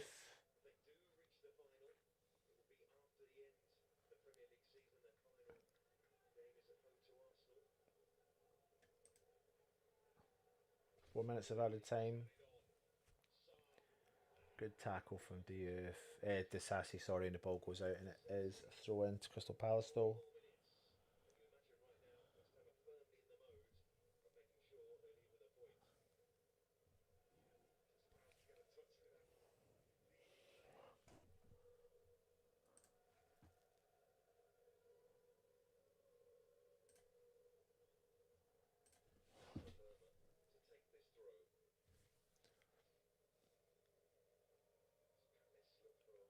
Big throw in from Crystal Palace.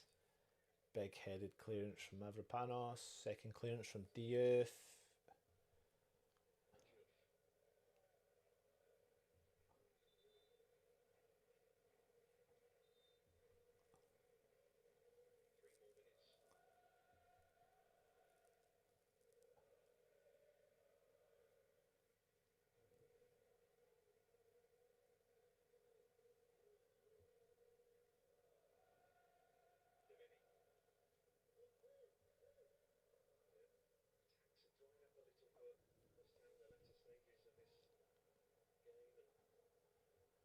Big clearance from Henderson.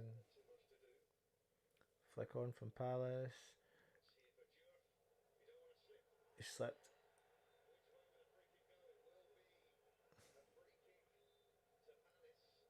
He's given a free kick to Palace.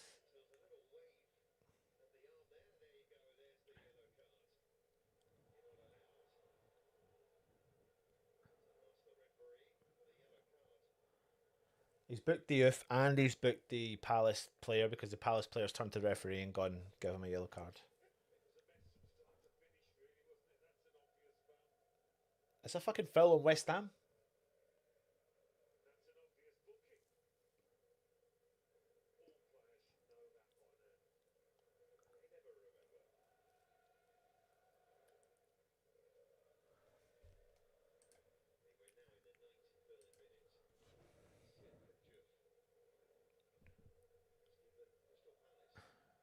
Does that mean Diouf misses our next game? He's got a yellow card. That's his 5th of the season, isn't it? He misses the game against Everton. Am I correct? It's 5 yellow cards. The rules haven't changed. I think Diouf misses our next game against Everton. Ball whipped in. Fucking hell. They've won the header. The ball goes over and it's a West Ham goal kick.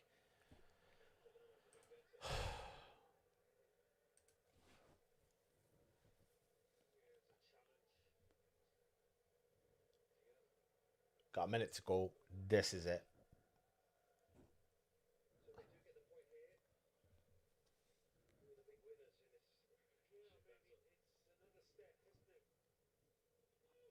Go on, Ksy. Palace come out with the ball though.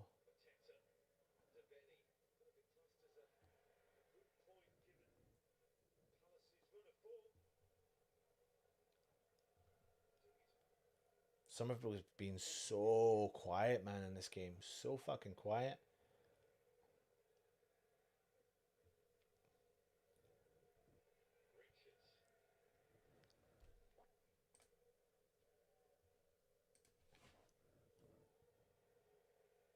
Kante. Oh my god, Kante. What are you going to do, son? Kante. Okay, Walker-Peters. Cross it in low. Where the fuck is the ball? What a tackle. Don't fucking blow that whistle, ref. Souček. Corner, West Ham. Oh my fucking god. This is it. This is going to be the last thing. The last thing of the game. A corner.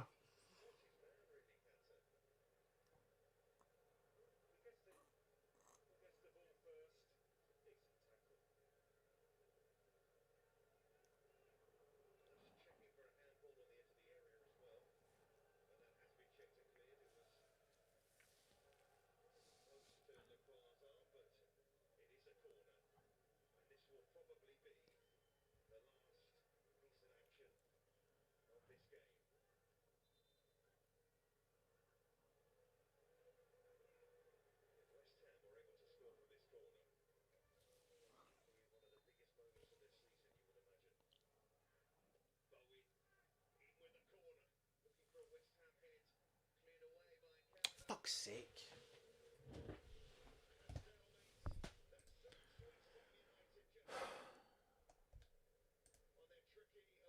Game over. Game over.